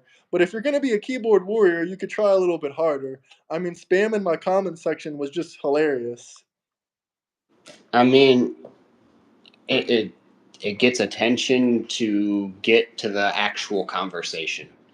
Nobody in the comments on either side was really making much sense or trying to get to the root of discussing these problems. Well, I appreciate this civil conversation. I think this will have a lot of people thinking, even if we still disagree on the main problem here. But we, surprisingly enough, we do agree on a lot of things. The next debate I'm going to have is going to be with a full-blown communist. So I don't think I'll agree with him on basically anything. But we do agree on lots of things, like CNN is bullshit, and I do agree with you on Fox News being bullshit, because there are a lot of people think that Fox News is like a conservative network. I mean, of course, it's more conservative leaning, 100%, but there's still lots of Democrats and liberals on there that just spread bullshit. I think everybody on both of them spread bullshit. I don't Oh, think the Republicans. 100%. Like, I don't believe most things. This is gonna sound crazy, kind of off topic. I'm sure people are gonna say, "What the hell?" Like, I don't believe I don't believe any mainstream news. I gotta research multiple sources on the internet. Even if Chat GPT tells me something. I mean, of course, I used it a little bit on this debate for a little bit of numbers, but for the most part, I gotta completely research everything, multiple sources and stuff like that. One good tip for everybody for ChatGPT is make ChatGPT list their sources too. Oh yeah, that is a good. I noticed you can kind of see like the sources it's using, like it shows the logos of the media company, but it never like when it's like searching or whatever, but it never tells you unless you ask it. And Yeah, I it'll think give you the actual link, the actual articles if you tell it to. yeah, absolutely. Is there anything that you agree? Like I asked you this question at the beginning of the thing, but I don't think you ever answered it fully. I think this is one of my I last think this is what questions. You didn't even let me say it yet. You're already laughing, but it's fair enough. I'm laughing in my head at you too. But is I'm there laughing at me. anything that Trump has done, like even one single thing? Maybe you did answer it. I don't remember what you said because we've talked a lot. But is there anything Trump has done that you agree with? Yeah. So what I was laughing at is because I remembered uh, that I didn't answer that, and that's where earlier I said I lost my train of thought as I was Oh trying to yeah, respond. yeah, yeah, yeah. God. But yeah. So I agreed with what he said on um, taking taxes away from tipped workers. In principle, I don't really think that it would work. I don't think that it would have the benefit that people would think, but I thought it was a step in the right direction. Okay, I have a couple things to say on that. First thing I'll say about that is, like, as someone that has lots of friends that work in the restaurant business and stuff like that, none of them are paying taxes. I'm not trying to rat on them or anything like that, but they're not paying taxes on their cash tips. Like, they're simply not going to do that. That's kind of ridiculous. It's like, when an illegal immigrant gets paid in cash, I don't think they want to pay taxes on that either. And to be fair, most Americans, most people that get paid in cash do not want to pay taxes on that money, because personally, I believe taxation is theft. And I know you said the stuff about how you like Trump's going to get rid of taxes on tips. I don't think it would do anything drastic, because a lot of people already aren't paying taxes on tips. It's just going to legalize them doing that. But I do think that's possible, even though you kind of disagree on that. But also, I think that Trump should do the main thing. That's all nice and dandy, but the main thing I really like that he's doing is, supposedly he hasn't done it yet. He hasn't kept his promise yet, but he has to. It's only 4 months in, so we'll see what happens. If he doesn't do this, I'll be a little bit pissed off at Trump. Admittedly, you'll probably like to hear that, but I want him to get rid of taxes for people making under 150,000 a year. Why should people that are only making 20,000 a year have to pay taxes on that money? Because those people that are making 20,000 a year, they can't really afford housing. No offense to anyone that is, or anyone that doesn't have housing. No offense to anybody, but if you're only making 20,000 a year, you can't afford your own apartment or your house in the United States. It's just not going to happen. So why are you paying taxes to the government? And second off, you can probably barely afford all the necessities and stuff you need. So why should you have to pay taxes on that? That makes no sense. Yeah, no, I'm with you on that. Taxation without representation is theft, and poor people aren't represented nearly as much as rich people are in politics. Some people might argue and say, "Oh, 150,000, that's like a lot of money." I mean, depends Hold who on, you I got reach. a tarp blowing around outside. I gotta go get it. All right, you leaving now then? Is he gone for good or is he just going outside? Smash the like and subscribe button if you guys are new to the channel. Stocks down so everyone can climb in. It will go bullish, idiots. I agree, David Sniper. Hit the like and subscribe button if you guys are new here. This man is surprisingly civil and everything. I appreciate him joining. I almost just got hit by a car. Jesus, I thought you were gonna leave forever. I didn't know. But yeah, what we're talking about, taxes.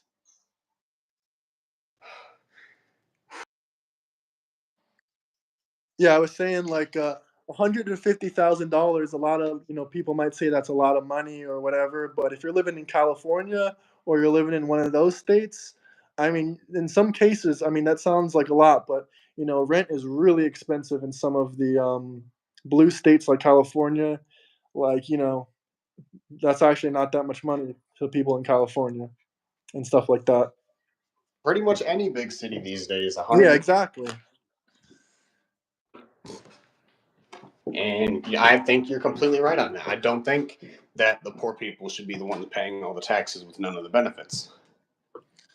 Now, that's kind of ironic that, don't you think it's a little bit ironic that Trump said that he wants to get rid of taxes for people making under 150,000 while CNN is constantly saying that he's trying to help his rich buddies and stuff like that?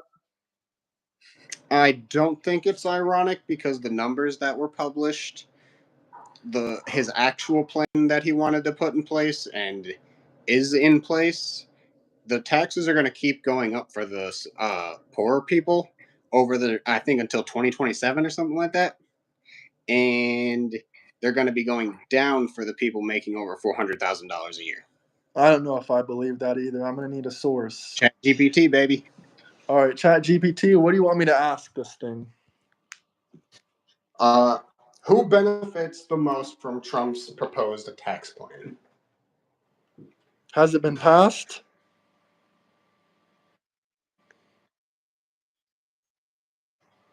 You logged out a little bit.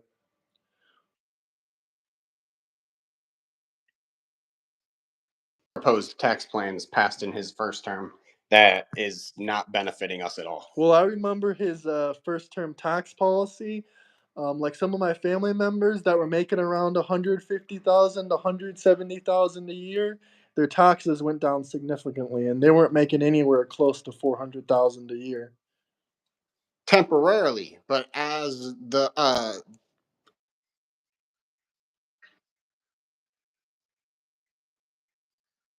up each year. Oh yeah, then also, why didn't Biden just make a new tax thing or whatever, tax policy? Because the Senate and the House, because it was controlled by the Republicans. Okay, let me ask it the question now. I mean, doesn't he have a new tax policy? Shouldn't we be asking about his newest tax policy instead of the one in 2016? It's fairly similar in the fact that it's just going to keep increasing taxes on the lower classes. Okay, well, we'll check it out then. Who benefits the most from Trump's new tax policy? If I'm wrong about this one, then that's really unfortunate. Fuck Trump then. I'm just kidding.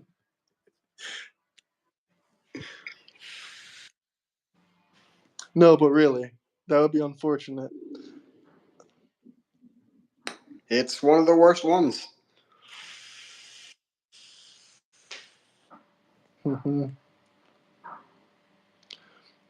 Well, to be fair, a corporate tax reduction can benefit the can benefit, small corporations and stuff like that. But there's a bunch of tax things here. So we'll start with high income householders, top 0% one earners. Households earning over 5 million would receive an average tax cut of 1.4 million, representing a 14% increase in after-tax income. Now we'll talk about the 1%. Those earning at least 1 million would see an average tax cut of about $70,000, equating to 14% increase after tax income. Top 5% earners, households making at least 450,000 would receive more than 45% of the total benefit from the tax cuts. Then we'll go to the corporate tax rate. This can help anyone. You don't got to be a millionaire or a billionaire. You just have to register your company as a corporation and you can benefit from this. Let's be honest here. The plan proposes Anyone. lowering. What would you say? I said anyone can get an LLC. Yeah. Yeah. The plan proposing lowering the corporate tax rate from 21% to 18%. So that can benefit, small businesses too. But it does say it benefits, of course, companies that are already making millions and billions. Now let's talk about elimination of investment taxes, abolishing the net investment income tax and reducing capital gains to 15%. Now this helps everybody with a stock market account, a 401k, an IRA. But of course, once again, truthfully, of course, it benefits mostly, rich people because they have all the money. So whoever has the most money benefits from less taxes. Obviously, that's just common sense. But that also helps the middle and the middle class because poor people don't have IRAs or stock market accounts. So we'll just say the middle class. Middle income holders, householders earning between 65,000 and 116,000 would receive a tax cut of about $1,000 or 1.3% of their income. So still less than 10 times what the other people are getting. Well, they But still then below. receive a tax cut, but I wouldn't say. I mean, it's basically good point, but the rich people pay more taxes, so they normally get a larger tax reduction. When was the economy the strongest, do you think? Definitely not in 2023.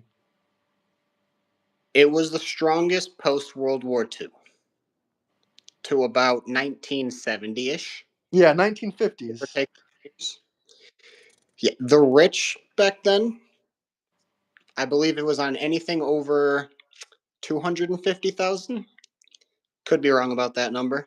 But people that made the most money paid about 90% in taxes.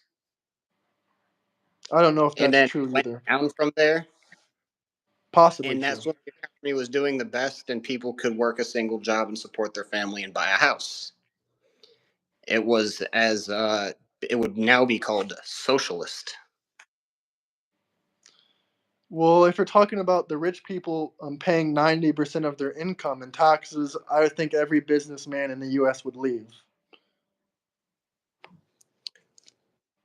Where would they go to with the laws in place that were like through the 40s and 60s, it benefited everybody, which meant the overall economy was doing well, which incentivized them to still stay here anyways because they'd still be making a fuckload of money.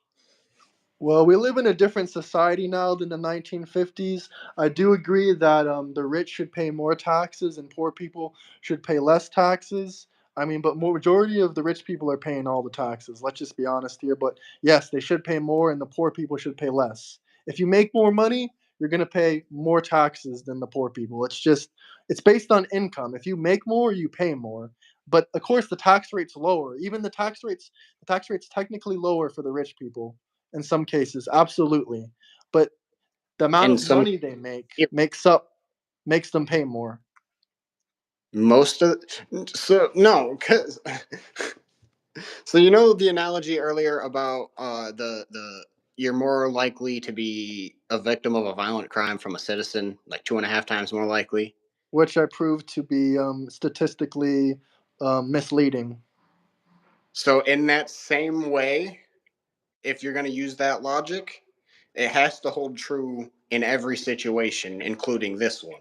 So just because they pay more because they make more, even if their percentage is 1%, that's $100,000 to somebody making $1 million a year is a lot less than $100,000 to somebody making $200,000 a year. Absolutely. They're paying a higher percentage of their overall income, but rich people are still paying more taxes if we're talking about the actual number amount. But they're paying less percentage of their total income, 100%. But poor And people might that's be paying a higher percentage of their income, which I think is wrong. I agree with you on there. But if we're being honest, rich people are, if we're talking about the number and dollar amount, they're paying more money. But another thing that we discussed, another thing that I just want to bring this up one last time before we like get back into the tax subject. Like you said that Trump's taxes are going to hurt the middle class. I just read the new tax bill to you. Even though it only saves the middle class $1,000 or $2,000, what you said was still incorrect or whatever you want to call it. not the middle class, because the middle class is always going to be doing okay. That's what middle What did class you say? means. Sorry, you kind of lagged out. Is that the lower income classes won't benefit is the problem. The middle class is the middle class. It's doing fine. That's why it's the middle class. Well, I wouldn't say they're doing fine. I think they're getting destroyed and crushed in America, and they're getting closer and closer to the poverty line. That's what the elitist and the ultra rich and the New World Order wants. They want people making 60,000 to 116,000 or whatever to be completely crushed out of the market and not be able to afford housing. They want them to eat bugs. You can laugh at that if you want, but I think that might kind of be true. They want them to eat poor quality food, so But Yes. So this is why I'm confused on why you support Trump, the billionaire elitist, because I just told you, satanic pedophile ring leader. we can argue about all that in a second, but I just told you, I read you Trump's new tax bill. I just told you it benefits people that are making 60,000 to 116,000. They're going to be saving about 1.5 to 2% of their income from paying less taxes. Yes. But Once if you again, what does that do for the lower class, and how does that Okay, help well let them? me get into that. I haven't read the new tax laws on the lower class. Do you want me to read this now? I don't know what Yeah. it says. Okay. Lower income households. The bottom 60% of earners would collectively receive less than half of the total tax benefits, with the richest 0.1% alone receiving a large share. Okay, yeah, I'll agree with that. While the tax cuts are designed to stimulate economic growth, experts warn. Yeah, I'm not going to read all that. Why doesn't it say anything about the lower tax? Let me ask it because it doesn't talk about the tax rate. Let me ask it if there's any reduction for the lower class. But yes, I agree that the lower class is always screwed the most. But America's a great country. The good thing is you don't even need a college degree. You don't need to go to Harvard to become a middle class person. You just have to find the right opportunities, find a job that's paying 60,000, 50,000 a year, and that's considered middle class. So I think that's attainable and achievable for most of Americans. We can argue about that if you want, but I know everyone can't do it. There are some people with special needs, but I'm laughing because you called me that a million times, so that's kind of why I'm laughing about it. Not because I feel bad, not because I'm trying to trash on anybody, but I'm actually autistic. That's why I like calling other people autistic. well, I kind of feel like I might be a little bit autistic, but I've just never been diagnosed. I don't like going to doctors and stuff like that. I got diagnosed 2 years ago. You don't seem autistic. I grew up with a lot of autistic people, and I can tell. Maybe it rubbed off on me. Maybe I'm not actually autistic, but hanging around so many autistic people rubbed off on me a little bit. I feel that. I've definitely spread it to a few people. So let's see if there's any reduction for the lower class. My honest guess is no. You're probably right. There's no reduction for them. Oh, I was wrong. It says yes, under the Trump 2025 tax proposal, there are modest tax reductions for lower income households, but they are significantly smaller compared to the benefits by high income earners. Here's how it affects the lower class. Households in the bottom 20% making less than 30,000 a year Okay, this is literally a joke. This is literally a joke of a tax reduction, to be honest. They would receive an average tax cut of $100. But to be fair, it's a 0.5% of their income. Yeah. I don't think they should pay at all. But he's I working on that. agree with Let's you. be honest. Even though that the entire House and stuff like that is all Republicans, these people are not going to pass on Trump's first 4 months. They're not going to pass no taxes for people under 150,000 or even under 40,000. They're not going to pass that. Even though you say that these are all Trump's goon members or whatever you want to call them, they're not going to agree with Trump on everything. Even though you might disagree with that. Like a moderate Republican is still most of the time voting like 85% for Trump, at least like with I think it's Susan Collins in Maine.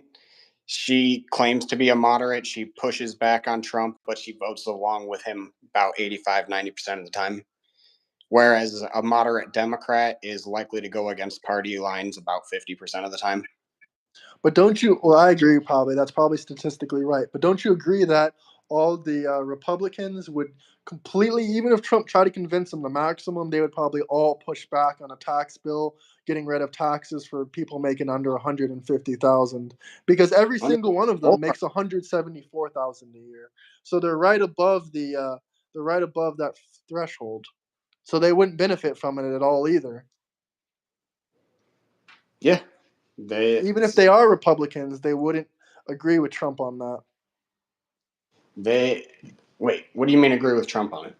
They would not vote for Trump's tax bill that would cut taxes for people making under 150,000 a year.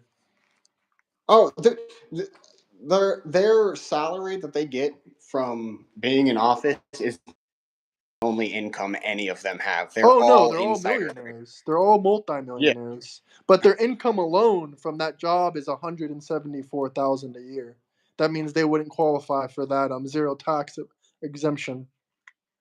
Yes, but they would benefit from the investments zero taxes Yes, well, that is because true, but I don't think when he 70. mentioned that, I don't think he was talking about capital gains. Didn't you specifically mention capital gains? Yeah, I did mention capital gains. That was in the recent tax bill that he recently passed. He dropped it to 15%. But that can Yeah, affect anyone with a 401k or a stock market account, anyone in the middle class, pretty much, or per upper rich. class doesn't invest much money. They can't Well, afford it. the middle class still do invest quite a bit of money, and if you start investing a little bit of money year after year, it can turn into a large amount. It can turn. There's people that have made only $50,000 a year their entire life, and their portfolio ends up being 2, 3, 4 million in 20 or 30 years. And these people are still middle class, but once they sell these assets, they would benefit from. Well, they're not middle class anymore technically, but their income is middle class, but they would benefit from it. In the long term, the middle class could. But once again, not in the same way and not in a fair way as the rich people. And as we just saw, Donald Trump is trying to benefit the rich people as opposed to the poor people.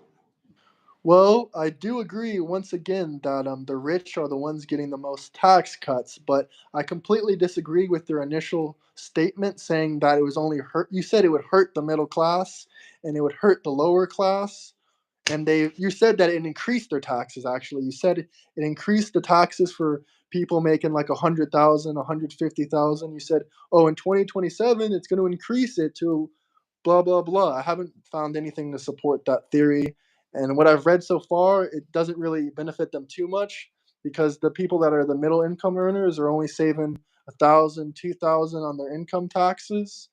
But it still does, $2,000 to a person only making 50,000 in tax savings helps them a lot. That's like a Yeah, month's rent with some groceries and some other bills. yeah, but most likely that $2,000 that they get back in taxes, it's going to go straight back into the economy because they got to fix their car. they gotta do XYZ around the house. Like you said, they gotta pay rent, they gotta buy.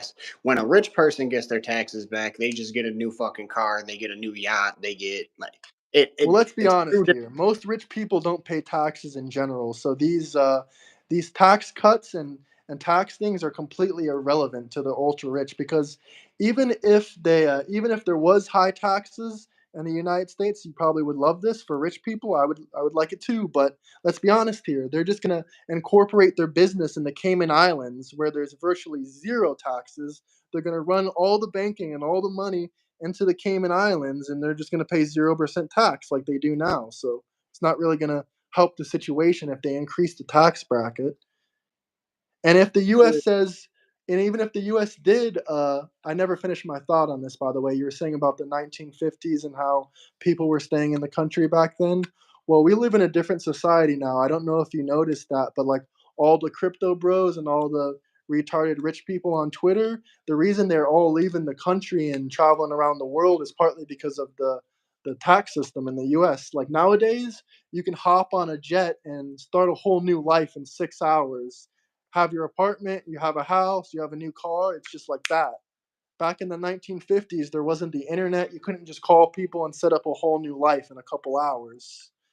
That's why like people were pretty much trapped in the country because unless they had like good connections in other countries and like had a way of communicating with them, there wasn't really much way of them leaving or setting up a new life. I think it's more important for us to keep the taxes low on the ultra rich right now because otherwise they'll just leave the country, or like I said, they'll establish their business in another country and still sell in the United States and run all the money through that country. So there's really no way of getting around it, or sadly, in modern times, there's no way of taxing the rich. Like, I wish it was like in the 1950s. I agree with you. We should tax the ultra rich more than we tax the middle and lower class, but I don't think it's really feasible and I don't think it's really possible because they'll either leave the country completely or they'll incorporate their business in another country and run the money through there. I mean, like, I guess that's a good theory, but in principle, we don't really have anything to go off of that on other than what we've already experienced. And what we've experienced is that there is ways to get around that and to get it done successfully and to benefit everybody. It wasn't until the 1980s when Ronald Reagan started the trickle down economics that any of this became possible to stretch the deficit between rich people and poor people. Well, that's another topic, and I really am not too educated about Ronald Reagan's presidency, but I do know a little bit about trickle down economics. I know you obviously don't agree with it, and I'm not 100%, even though Trump is supposedly doing this, people want to say, but I think Trump's economic policy is a little bit more complicated than we give credit for, and there's a lot of things behind the scenes that are being passed that we really don't know about. We're only seeing on the surface level of what the news is telling us and the articles we read online. But I do kind of agree a little bit slightly. Like in principle, we can increase the tax rates for the ultra rich and just see what happens. But I think the ultra rich have proven time after time these guys will literally do anything not to pay their taxes because just like me and you, they think that taxation is theft, but they're actually willing to fight against the system because they're so rich and they have so much access to resources that they have the power to fight the system. Yeah, I'm still confused on like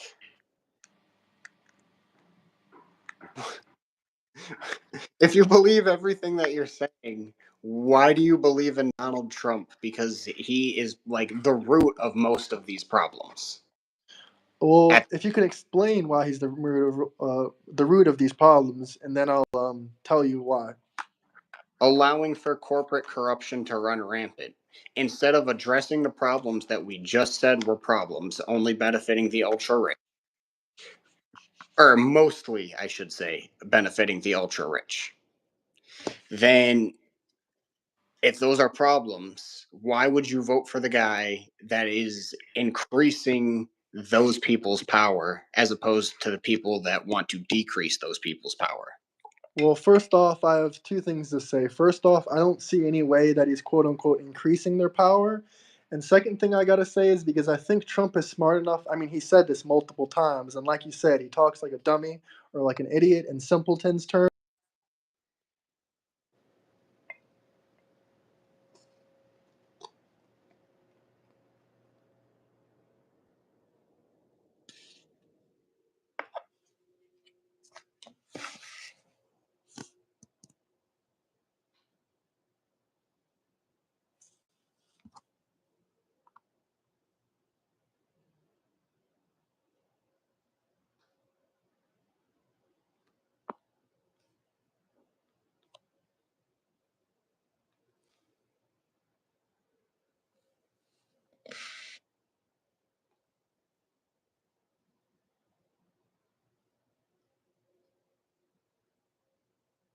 Oh, red hat guy froze, not me. Am I still here? Y'all can see me?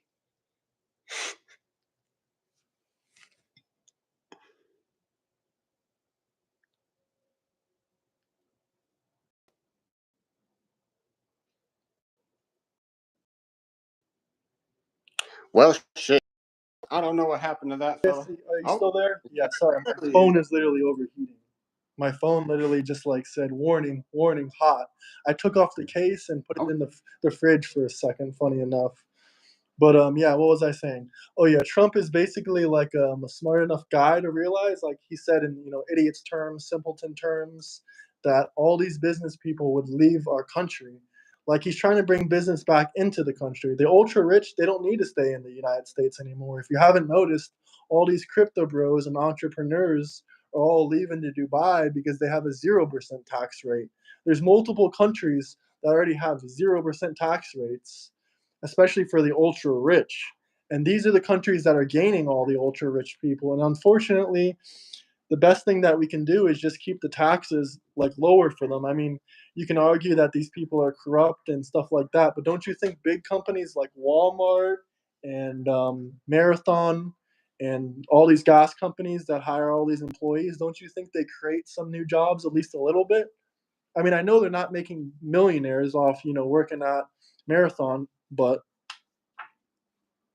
no, I would say that the way that most of these monstrous corporations pay people,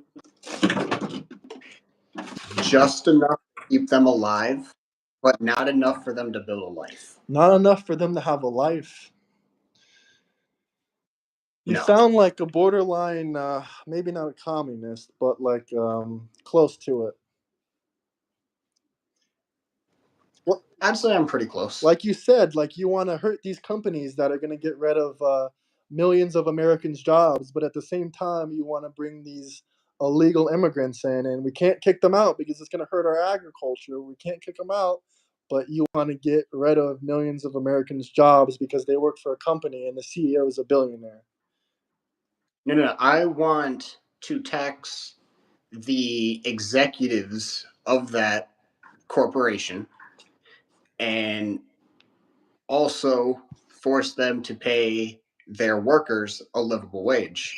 For example, if you go to Denmark and you buy a Big Mac, it's cheaper there than it is to buy here, even though the minimum wage in Denmark is equivalent to about $24, $25 an hour USA.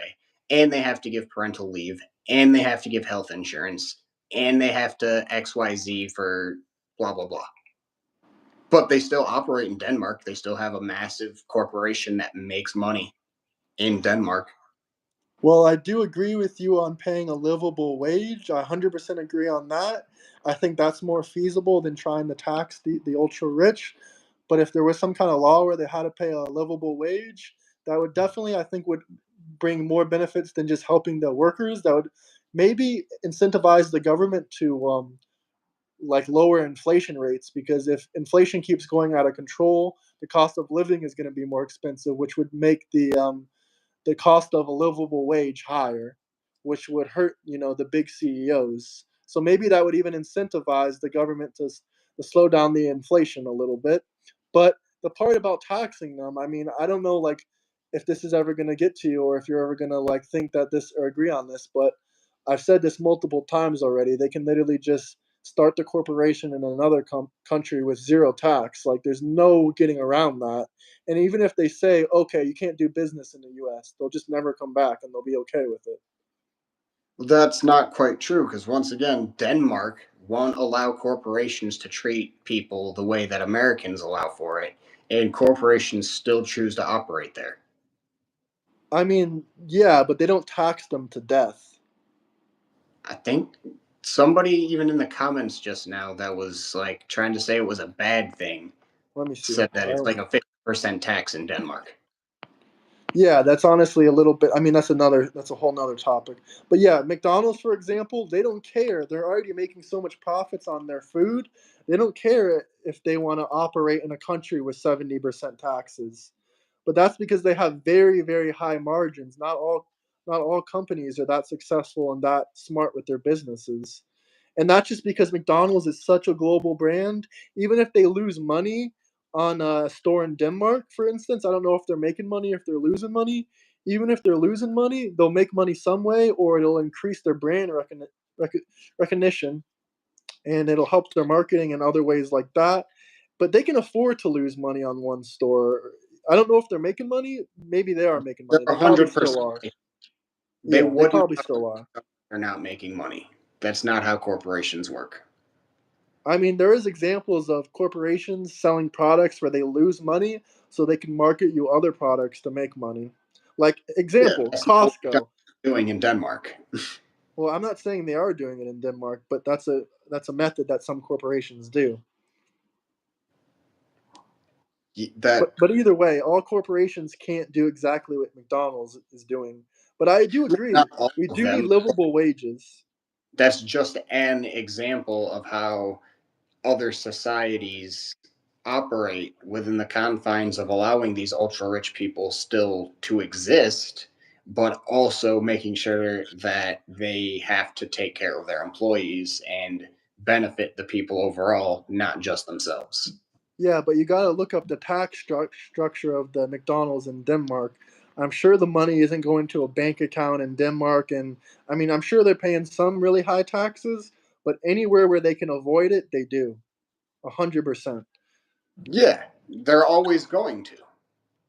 Yeah, There's exactly. no way So around that. there's no way to like tax the ultra rich realistically. It's just very, very hard and very not feasible. No, but we could keep doing it and keep putting money into the We hands can of more people. try. We do our best to continue to try it as opposed to just fuck it, like give them all the money. Like it, there's no giving up is not really an option. Absolutely, I agree with you, but you're talking about America, the most hyper capitalist society probably in the world, other than maybe like Japan or somewhere like that. But even Japan has more, like they care more about the workers. I think I don't know 100%, but Denmark is, I don't know, I don't know if like you're saying they pay a livable wage in Denmark and it's 25 US an hour. Yeah, 24, 25, something like that, I think is their minimum wage. I don't know. Denmark seems like a really expensive place. I don't really know if that would be a It's pretty livable expensive, wage. How would but you they know also if it's a livable have healthcare, wage? so they don't have to pay that extra amount that like. So, for example, I have to pay. I think it's $84 a week out of my paycheck to get my health insurance. That's unfortunate, but that's a hyper capitalist society. Correct. If we had free healthcare, in return, I would be making more money and I could afford to sacrifice.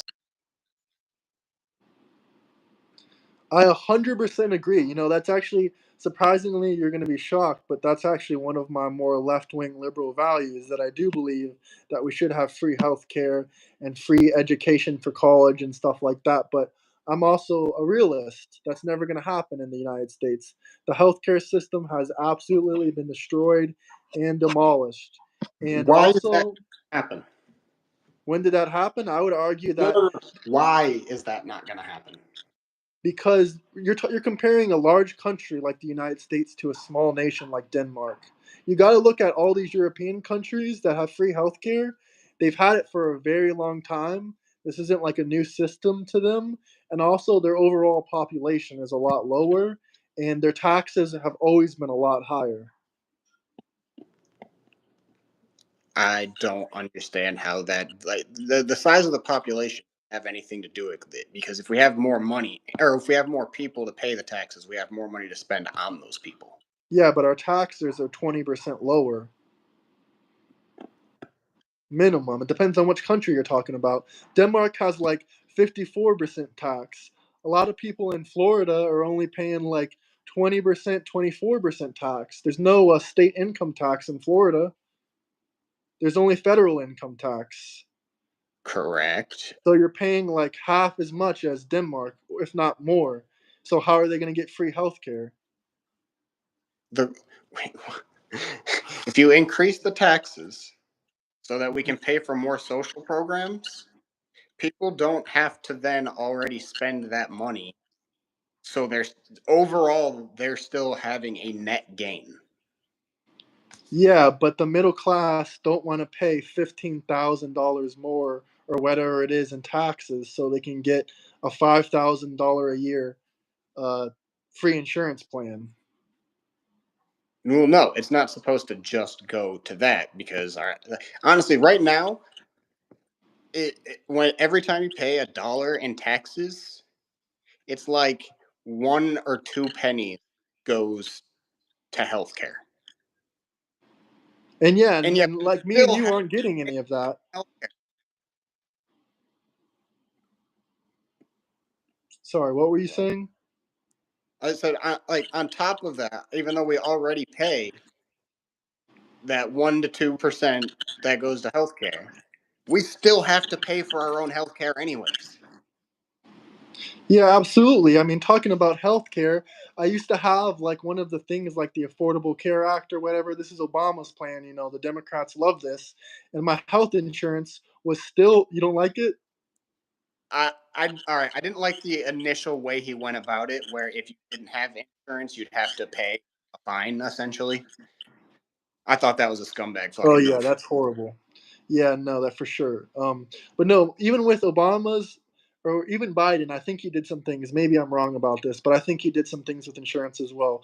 But I basically had like I basically had like the Affordable Care Act or whatever, and I was paying my insurance. This is like a couple of years back, and my insurance was still like $400 a month or something crazy.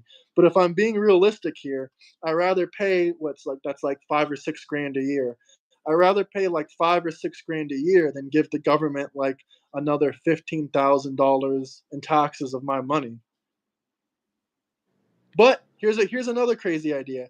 Maybe we should have the option for people to choose. If they want to opt in and pay more in taxes and get free healthcare, they can. If we're being honest here, I think you agree on this. The government is not a good steward of our money.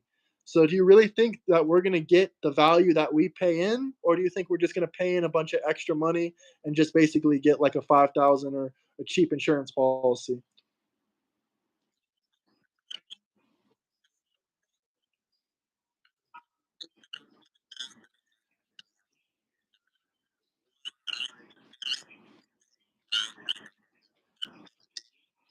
Because I think we need to essentially start from scratch.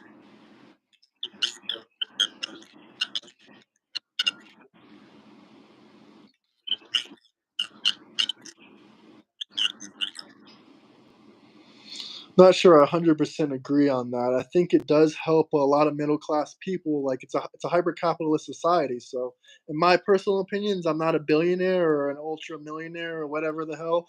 I'm not one of those people. I'm not an elitist or whatever. But I truly do believe, like in the American dream, even though like inflation is crushing everyone. Like I said, I do believe the middle class is being crushed into existence. I believe that they're trying to crush the middle class and the lower class into one general thing, but I still think that we live in a time where the middle class can get to the millionaire, billionaire level. But going back on topic here for a second about insurance, I don't think that countries like Denmark and other countries that tax 60, 50%, even Canada, they tax really high. Any other country that taxes like 60 or 70% of your income, I don't think that they're like being a good steward with their money. It's not just the United States.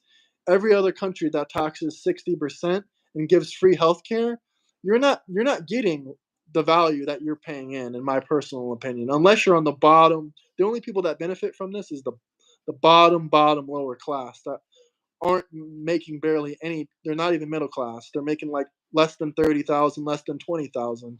I think those are the only people that benefit from paying like 50 or 60% of their money to taxes, because everyone else, when they get insurance, it could just be a lot cheaper if they just paid it.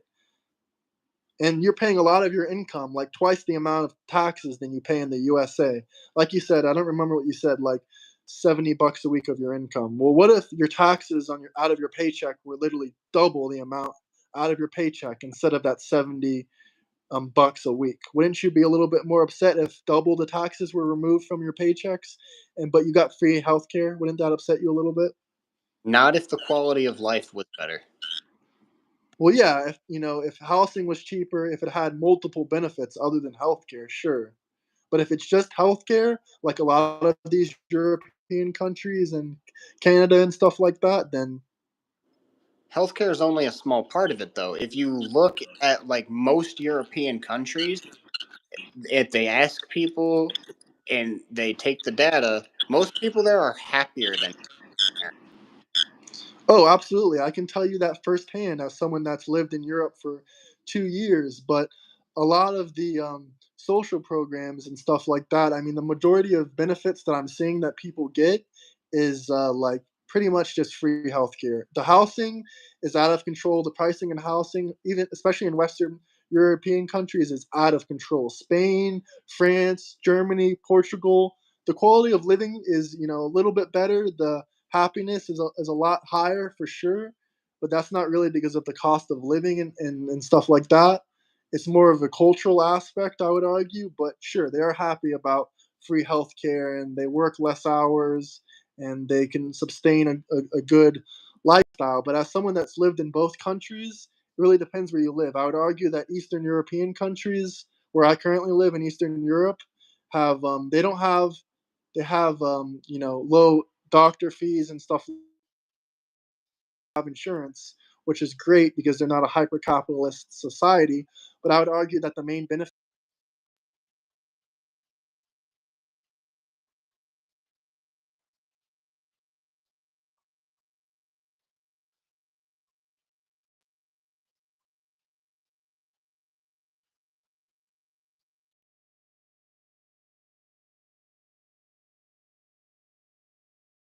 it's more of a livable way. Eastern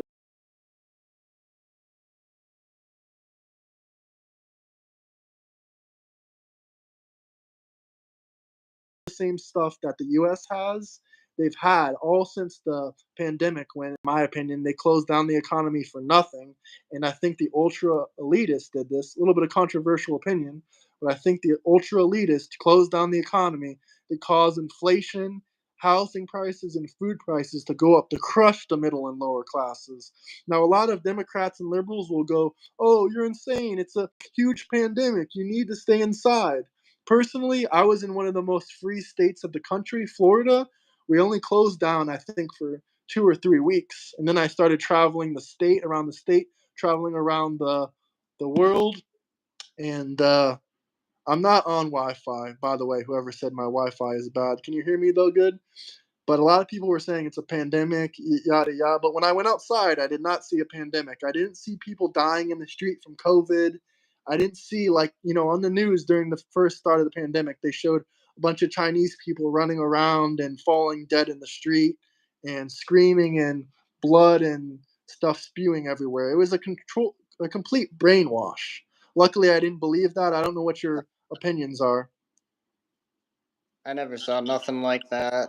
I've had people die from COVID in my life because they refused to get vaccinated. Like, I don't know what that do with quality of life and healthcare of other countries.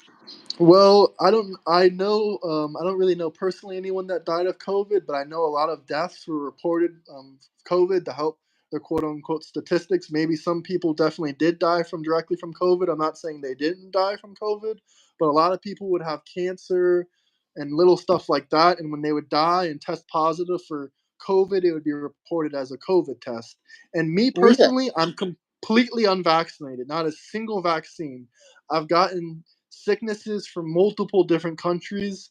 I don't think I've ever gotten COVID one time, but I don't test myself because my stepdad, he works in the medical field, and he was telling me like a lot of these COVID tests are like completely bullshit.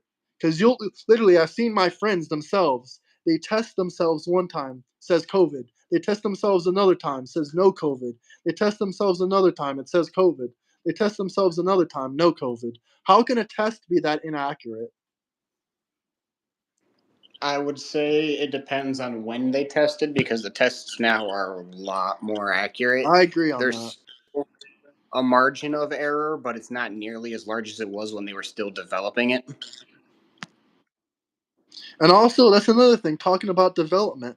Every other vaccine has been developed for 10, 15 years. This one was rushed through the process and it was given. I mean, you can disagree with that if you want, but this vaccine provenly was given an emergency order to be pushed through before testing or anything. It's proven. It's been pushed through all the medical background checks and all that stuff by the Do you president, know by why? Trump, I believe. Do you know why they were able to get the vaccine passed quicker though? Because there was a quote unquote pandemic and everyone was panicking. It was a No. new It's technology. because when you're developing a vaccine or any kind of medicine, you have to test it on people. And most of the time, when you're testing a new medicine, it's so like say you're testing a new treatment for cancer, the amount of people that have that specialized type of cancer that you can test it on is very low compared to the amount of people that were getting, either a flu or COVID or something like that. When you're testing things on healthy, normal people and seeing how it goes, there's a lot more people to draw from, and so a lot more people to test it. And so if you have 100,000 people that you can test on with a vaccine, it's not gonna, or you're gonna get much faster You were the results. test. I mean, sure, you can say that if you want to, but that doesn't change the fact that the reason that, say, a cancer treatment takes so long to go through is because there's, maybe they have 10 people they can test it on a year. That's not a very big pool. But if you mass vaccinate, 100,000 people, you have results a lot quicker. By the way, if YouTube is watching this, everyone go get their vaccine. Make sure you're vaccinated. I would never go against the World Health Organization. I'm just saying this because they've been on my ass about that. Apparently, you can't talk about that on YouTube. But I'm not Why against people getting censorship, vaccinations. If stupid? you want to get your vaccination, go get it. But I'm just saying my personal experience. I'm completely unvaccinated, and from the COVID vaccine. But get your COVID vaccine. But I'm just saying, you know, every I've been to I figured if the COVID was gonna kill me, bro, then no one stands a chance. I'm a healthy young person. I've traveled around to many countries before. If COVID kills me, then you guys are all dead. But not once have I gotten so sick that I had to be put in the hospital, or I never got any of those, effects they were saying, like breathing problems. I think they were really trying to scare people with that one because, they're like, oh, if you have asthma and stuff, like, who's the people that are most hurt by vaccines? You might disagree with this. Vaccines are wonderful and helpful, but the immune compromised people are the people that taking any kind of drugs are most poorly affected. Uh, Immune compromised, you got to think. It says it in the name. Immune compromised. If you put a new substance in your body of any kind, it's going to have some kind of effect. I guess I don't understand the value of the point. I don't know, but I have some other questions about this. What do I got to say about this? Actually, let's not talk about this subject. It's really touchy on YouTube, and hopefully they don't get on my ass about this again. But I'm just saying, get YouTube your loves vaccine, censorship. huh? YouTube loves censorship. Oh no, they do love censorship. They've deleted some of my videos before. I finally reached the requirement to get monetized, and they said that I was spreading medical misinformation, which I publicly said multiple times. Go get your vaccines. Do whatever you want. This is just my opinion. The problem is they think that people actually give a fuck what other people say. Like, Exactly. because somebody on YouTube told me to get vaccinated or not get vaccinated, that I'm going to do it. If you actually listen to somebody on YouTube about your medical advice, you don't have too many brain cells. Correct. That's But why you. Like, yeah, but personally, I never like had any health issues. I never saw anybody die in the street. I mean, I heard people dying in the hospital. I heard that hospitals were over flooded. I heard stuff like that. But a lot of people like. Wait, do you agree on this? Some people were reported as COVID deaths that really weren't. 100%. I feel like because doctors are underfunded for like a lot of private practices don't get the donations or the government grants that they want, so they have to fake bullshit to get that funding. Yeah, absolutely. Everybody was chasing after that COVID funding for sure. And since ironically, you hate the billionaires and the billionaire corporations, but you literally funded one basically. What do you mean? Moderna, Pfizer. You Oh, trusted I got it them. They're for free. millionaires and billionaires. I got it for free. I ain't paying them nothing. Yeah, but they get money from you taking it. It's a product they sell. I mean, yeah, but that's not where they're getting a majority of their money. Most of their money probably still comes from opioids, realistically. Well, yeah, that is true, but I can show you how that's kind of incorrect as well. Their stock shot up huge during the pandemic. Like Moderna and I Pfizer stock. invested a shit ton of money in them as soon as this shit started. I don't support stuff like that. But I'm all for getting rich at any way Other possible. people are going to benefit from it, so am I. Hey, that's a smart move on your part, but hey, I honestly believe they're kind of evil people. Like, I think they're like BlackRock Hmm. level evil. Oh, you I think agree? they're all horrible Well, then why? I still don't understand. You think they're horrible? Then Why because would they gave me you money. take As it? soon as that went up even a little bit, I took that shit right out. I made about $4,000. I donated $1,000 to charity, and I used the rest to get my car fixed. Well, good for you for donating to charity, but that wasn't my point. I'm saying, why did you get the old job or whatever you want to call it, since you Oh, don't because you I don't had believe in them? What'd you say? You're I have asthma too, but I never got it.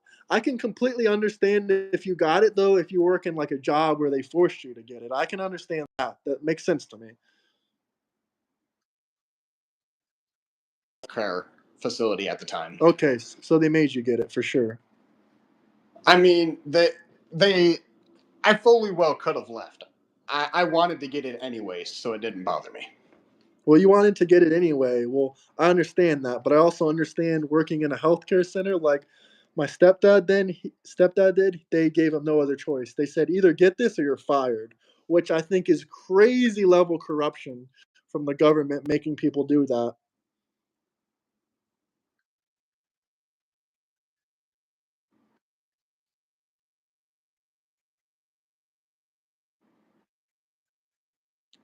What about mask wearing? Don't you think that shit was kind of ridiculous? I remember I traveled to Vegas during the pandemic, and I went to like In and Out Burger or something like that. I was waiting for my food to come out.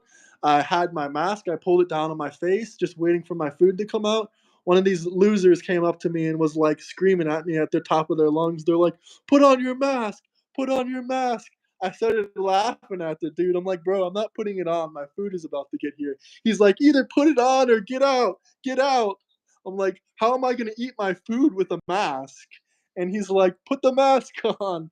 I'm like, bro, the food is about to come. He's like, you can take off the mask when your food comes. I'm like, that makes no sense. I am not going to do that. Like 2 seconds later, my food comes. I'm like, all right, thank God, this guy's going to leave me alone.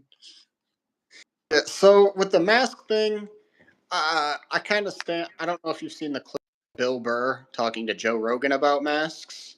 That's like my entire stance. I check the news like once every 2 weeks, mask or no mask. It doesn't really bother me.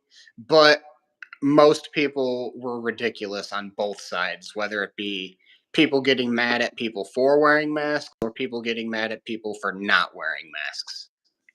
I mean, I really didn't care about anybody wearing a mask. I mean, funny enough, there's still people wearing masks. I mean, I understand if you're sick, wear a mask, 100%. Don't cough on me and put your spit on me with if you're sick. But if you're a healthy person, why are you wearing a mask? I used to just put masks on and cut a little hole in it so I could smoke cigarettes out of them. I saw that on like YouTube or TikTok or something. That was freaking hilarious. But Yeah, yeah, no, I'm I thought the whole thing was kind of ridiculous. I'm not a scientist, so I was just going based on whatever the scientists said at the time. yeah, no, I wasn't. I admittedly would wear masks when they would force it on me because I'm not gonna just stay in my house because I have to wear a mask. And Yeah. but on the plane, when I was traveling during the pandemic and they told me to put on a mask straight up on the plane, hell no. I pulled that mask off. I put the hoodie over my head like this. They couldn't see my face or anything the entire flight because I literally have asthma just like you. I can't breathe with a mask on sitting on a plane. Like I just can't breathe. Like that's another thing. They don't care about people with asthma or that can barely breathe with a mask on. They're just like if you didn't put a mask on during like the pandemic on a plane, they're gonna kick you out. They probably would have put you on a no fly list where you can never fly again. So I wasn't trying to deal with that. At the time, I get the reaction because doctors were confused as hell by how fast COVID was mutating. So like I get why they did it. I don't think it was like the big like conspiracy of like authoritarianism that everyone thought it was. Oh, I 100% think that. I Then why is it gone already? Like I mean, it was there for a couple years. They were just people were slowly rebelling against it, but once the COVID kind of calmed down after like a year or two, people were just like, all right, no. But they showed their power. I think there was a really a push to see if they could really make people do what they want to do. But I but don't think the mask actually helps at all. The only time I think the mask helps if you're actually sick. Like it only helps the person that's sick from spreading their spit and the saliva to other people. But if you're a healthy person, wearing a mask will do nothing, in my opinion. it depends on the type of mask. If it's like a mask that filters out the oxygen and has like a whole oxygen tank, then yeah, it works. But other than that, a paper mask, no. Unless you're sick, Well, even N95s because the filter allows you to blow all the dirty shit out, but it won't let anything in.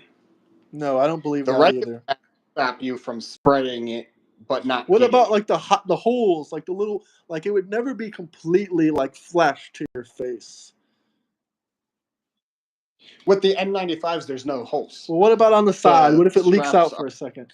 And even if there's no holes, like that little plastic thing on it, I don't think that's gonna filter anything. Like I really don't. I'm in college right now studying psychology and biology. Like, once you understand the very like beginning, basic, simple things about the science, you kind of understand that these people that have gone to school for it for 8 to 12 years are pretty accurate just based on the little bit of info one could get. I have like, two or three doctors in my family. I 100% think that, I believe in science and medical research and stuff like that. But I also believe in hypercapitalism and American corruption. It's not just with politics, it's not just with taxes or business. I think it goes into every single field. Like anyone can be paid to say anything. If you're getting kickbacks from the government, you're going to push opioids. If you're getting kickbacks to push, another medicine, then you're going to push it, and if you're getting pushbacks to help people sell masks, you're probably going to push it. You got to think all these people do everything they do for money. But I'm the same thing I am with my politics and my news. I believe, some sources and some sources I don't believe. I know doctors are much more educated than me in the most part, but I like do research about like, what doctor is saying this, why this doctor is saying this. And I do think Fauci is a criminal. And I think that's exactly why Biden had to give him a preemptive pardon. Like, why would you give so many preemptive pardons if these people never committed crimes?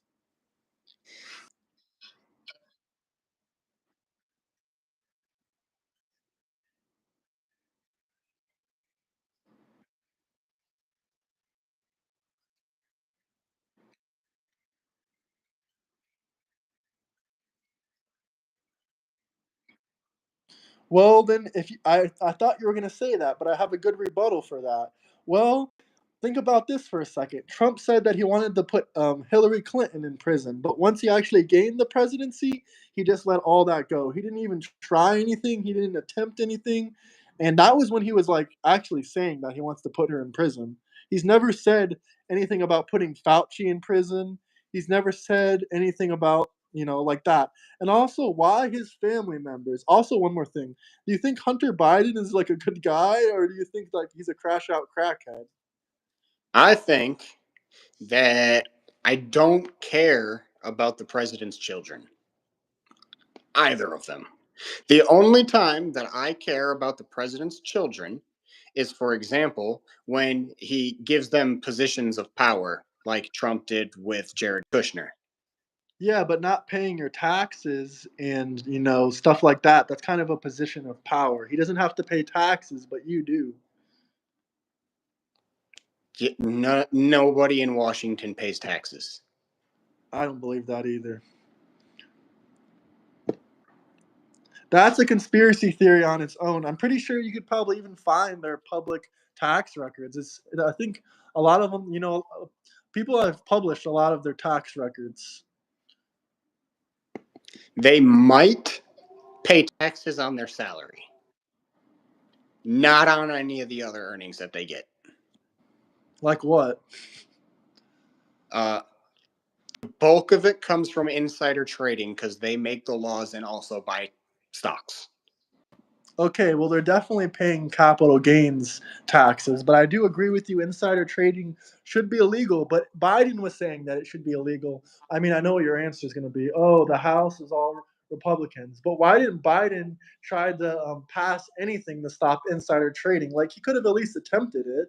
It could have been, put down by the House, but he could have attempted to pass something to stop Nancy from.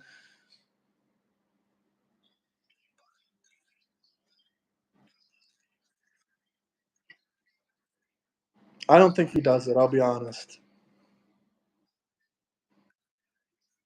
He's been in politics since what, the Oh, he's a millionaire, but he's nowhere close to the level of Nancy Pelosi.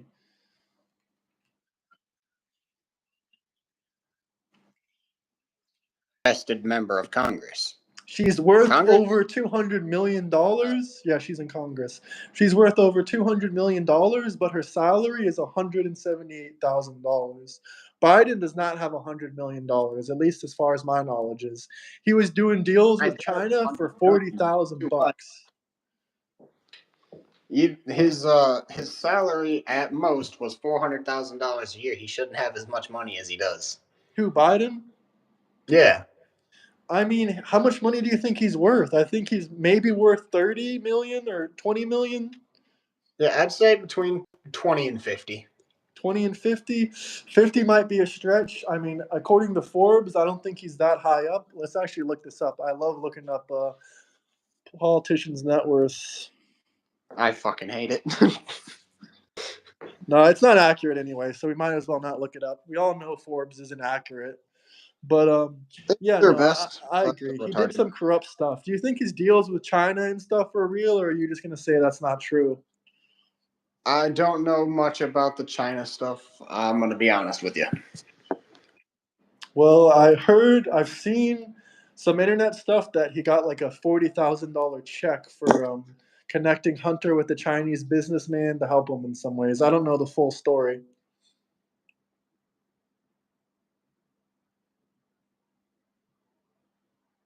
I don't know where he went. Is he gone then? What Amazon thing?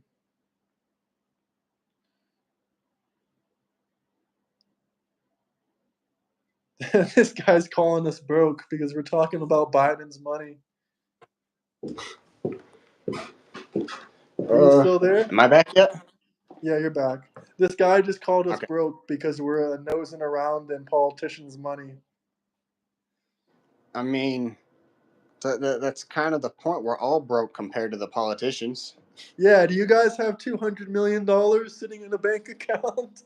If you do, please donate to me. Or even donate to him because that's a lot of money. Shit, facts, y'all. We'll split it. Facts. We'll split it. You guys send us $1 million if you got 200 million, and we'll split that right down the middle. Harris supporter and a Trump supporter. We're gonna actually split this million. That's gonna be on the news, brother. That's gonna go viral for sure. Hero and Caveman 2028. Yeah, that would be. Yeah, you're gonna run for president. I'll I be would vice vote president. for you I ain't before putting my Harris. face up there as the president. Who do you think's gonna run as a Democrat in 2028? Oh, fuck. The only person I could see doing a really good job in 2028 for the Democrats is like AOC, simply because she draws both sides. Because Brother, she can we please get one presidency without a woman trying to run against the Trump team? Hey, I mean, give me. I don't want to say Sanders because he's too fucking old. Oh yeah, brother, I'll take Sanders. Give me Sanders. He's Yeah, give me too Sanders. old. No, Biden. Biden was too old. We can take Sanders. Isn't Sanders older than both Trump and Biden? Yeah, he looks older than both of them, so let's just say he is. But I would have taken Sanders over Harris any day. Do you agree on that or no? 100%. Bernie, he's been fighting the good fight since the 60s. That man got a marching with Luther King, man. Yeah, he's the only thing I disagree with him about is his level of crazy socialism. Like, brother, he's worth like $10 to $20 million. He's talking about we need to stop these ultra rich millionaires and billionaires. He's ultra rich. Isn't he only worth like 2 or 3? No, you can look it up. These aren't accurate statements, but even the lowest estimate of his net worth is at least 5 million. And properties alone, he owns about $2 to $3 million in properties. He owns a beach home. I think that he thinks that his like level of wealth should be attainable for everybody, because like he's not going, or he doesn't own a bunch of stocks. He's not benefiting from the insider trading, and the money he does have, it's taken him 60 years to accumulate. I All think right. by the time you're that age, you should have a decent amount of money in the bank if you have a decent job. Yeah, I agree with you on that. Someone tried to argue though, like they're like, oh, $10 million, $20 million, you need at least that much to retire.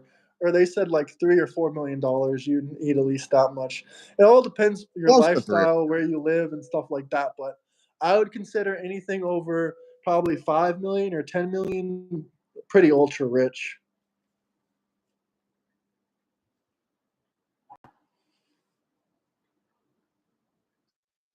They're saying Musk is benefiting. What do you think about that? They're From commenting that Musk is benefiting from his role in Doge. I can easily argue that this man is actually losing money. Look at Tesla stock. It's down 50%. So he's literally losing money, and he's not getting paid for Doge either. But the one thing that you can argue that he is getting a benefits from is Trump is like easing electric car regulations and stuff like that. That's the one thing you can say. Well, he's able to put investigations and block the power of the people that are investigating safety concerns with SpaceX and Tesla. Well, I haven't heard about any news articles or stuff like that. And what safety concerns? You tried to say earlier that Tesla is just randomly set on fire. I mean, that's never been proven. That's kind of been I like never. We haven't talked about Tesla yet. we said something about Tesla. I remember you're like, oh, they just catch fire sometime. To be fair, all right, No, maybe I'm making things up in my head. no. I this is the first time Musk's been mentioned at all, I believe. Well, I think it's a good second quick debate topic. And then about 10 minutes, I got to dip. I actually also have to leave. All right, you leaving now then? Yeah, I gotta go to the store, get some medicine, then I gotta go pick up my daughter. All right, cool. Thanks for joining the debate, man. Appreciate your time. Hey, anytime, brother. It was actually good talking to you. Yeah, you as well. Peace. I'm going All to end it right. now. See you later. Hit the like and subscribe button, everybody. Peace. Peace. Follow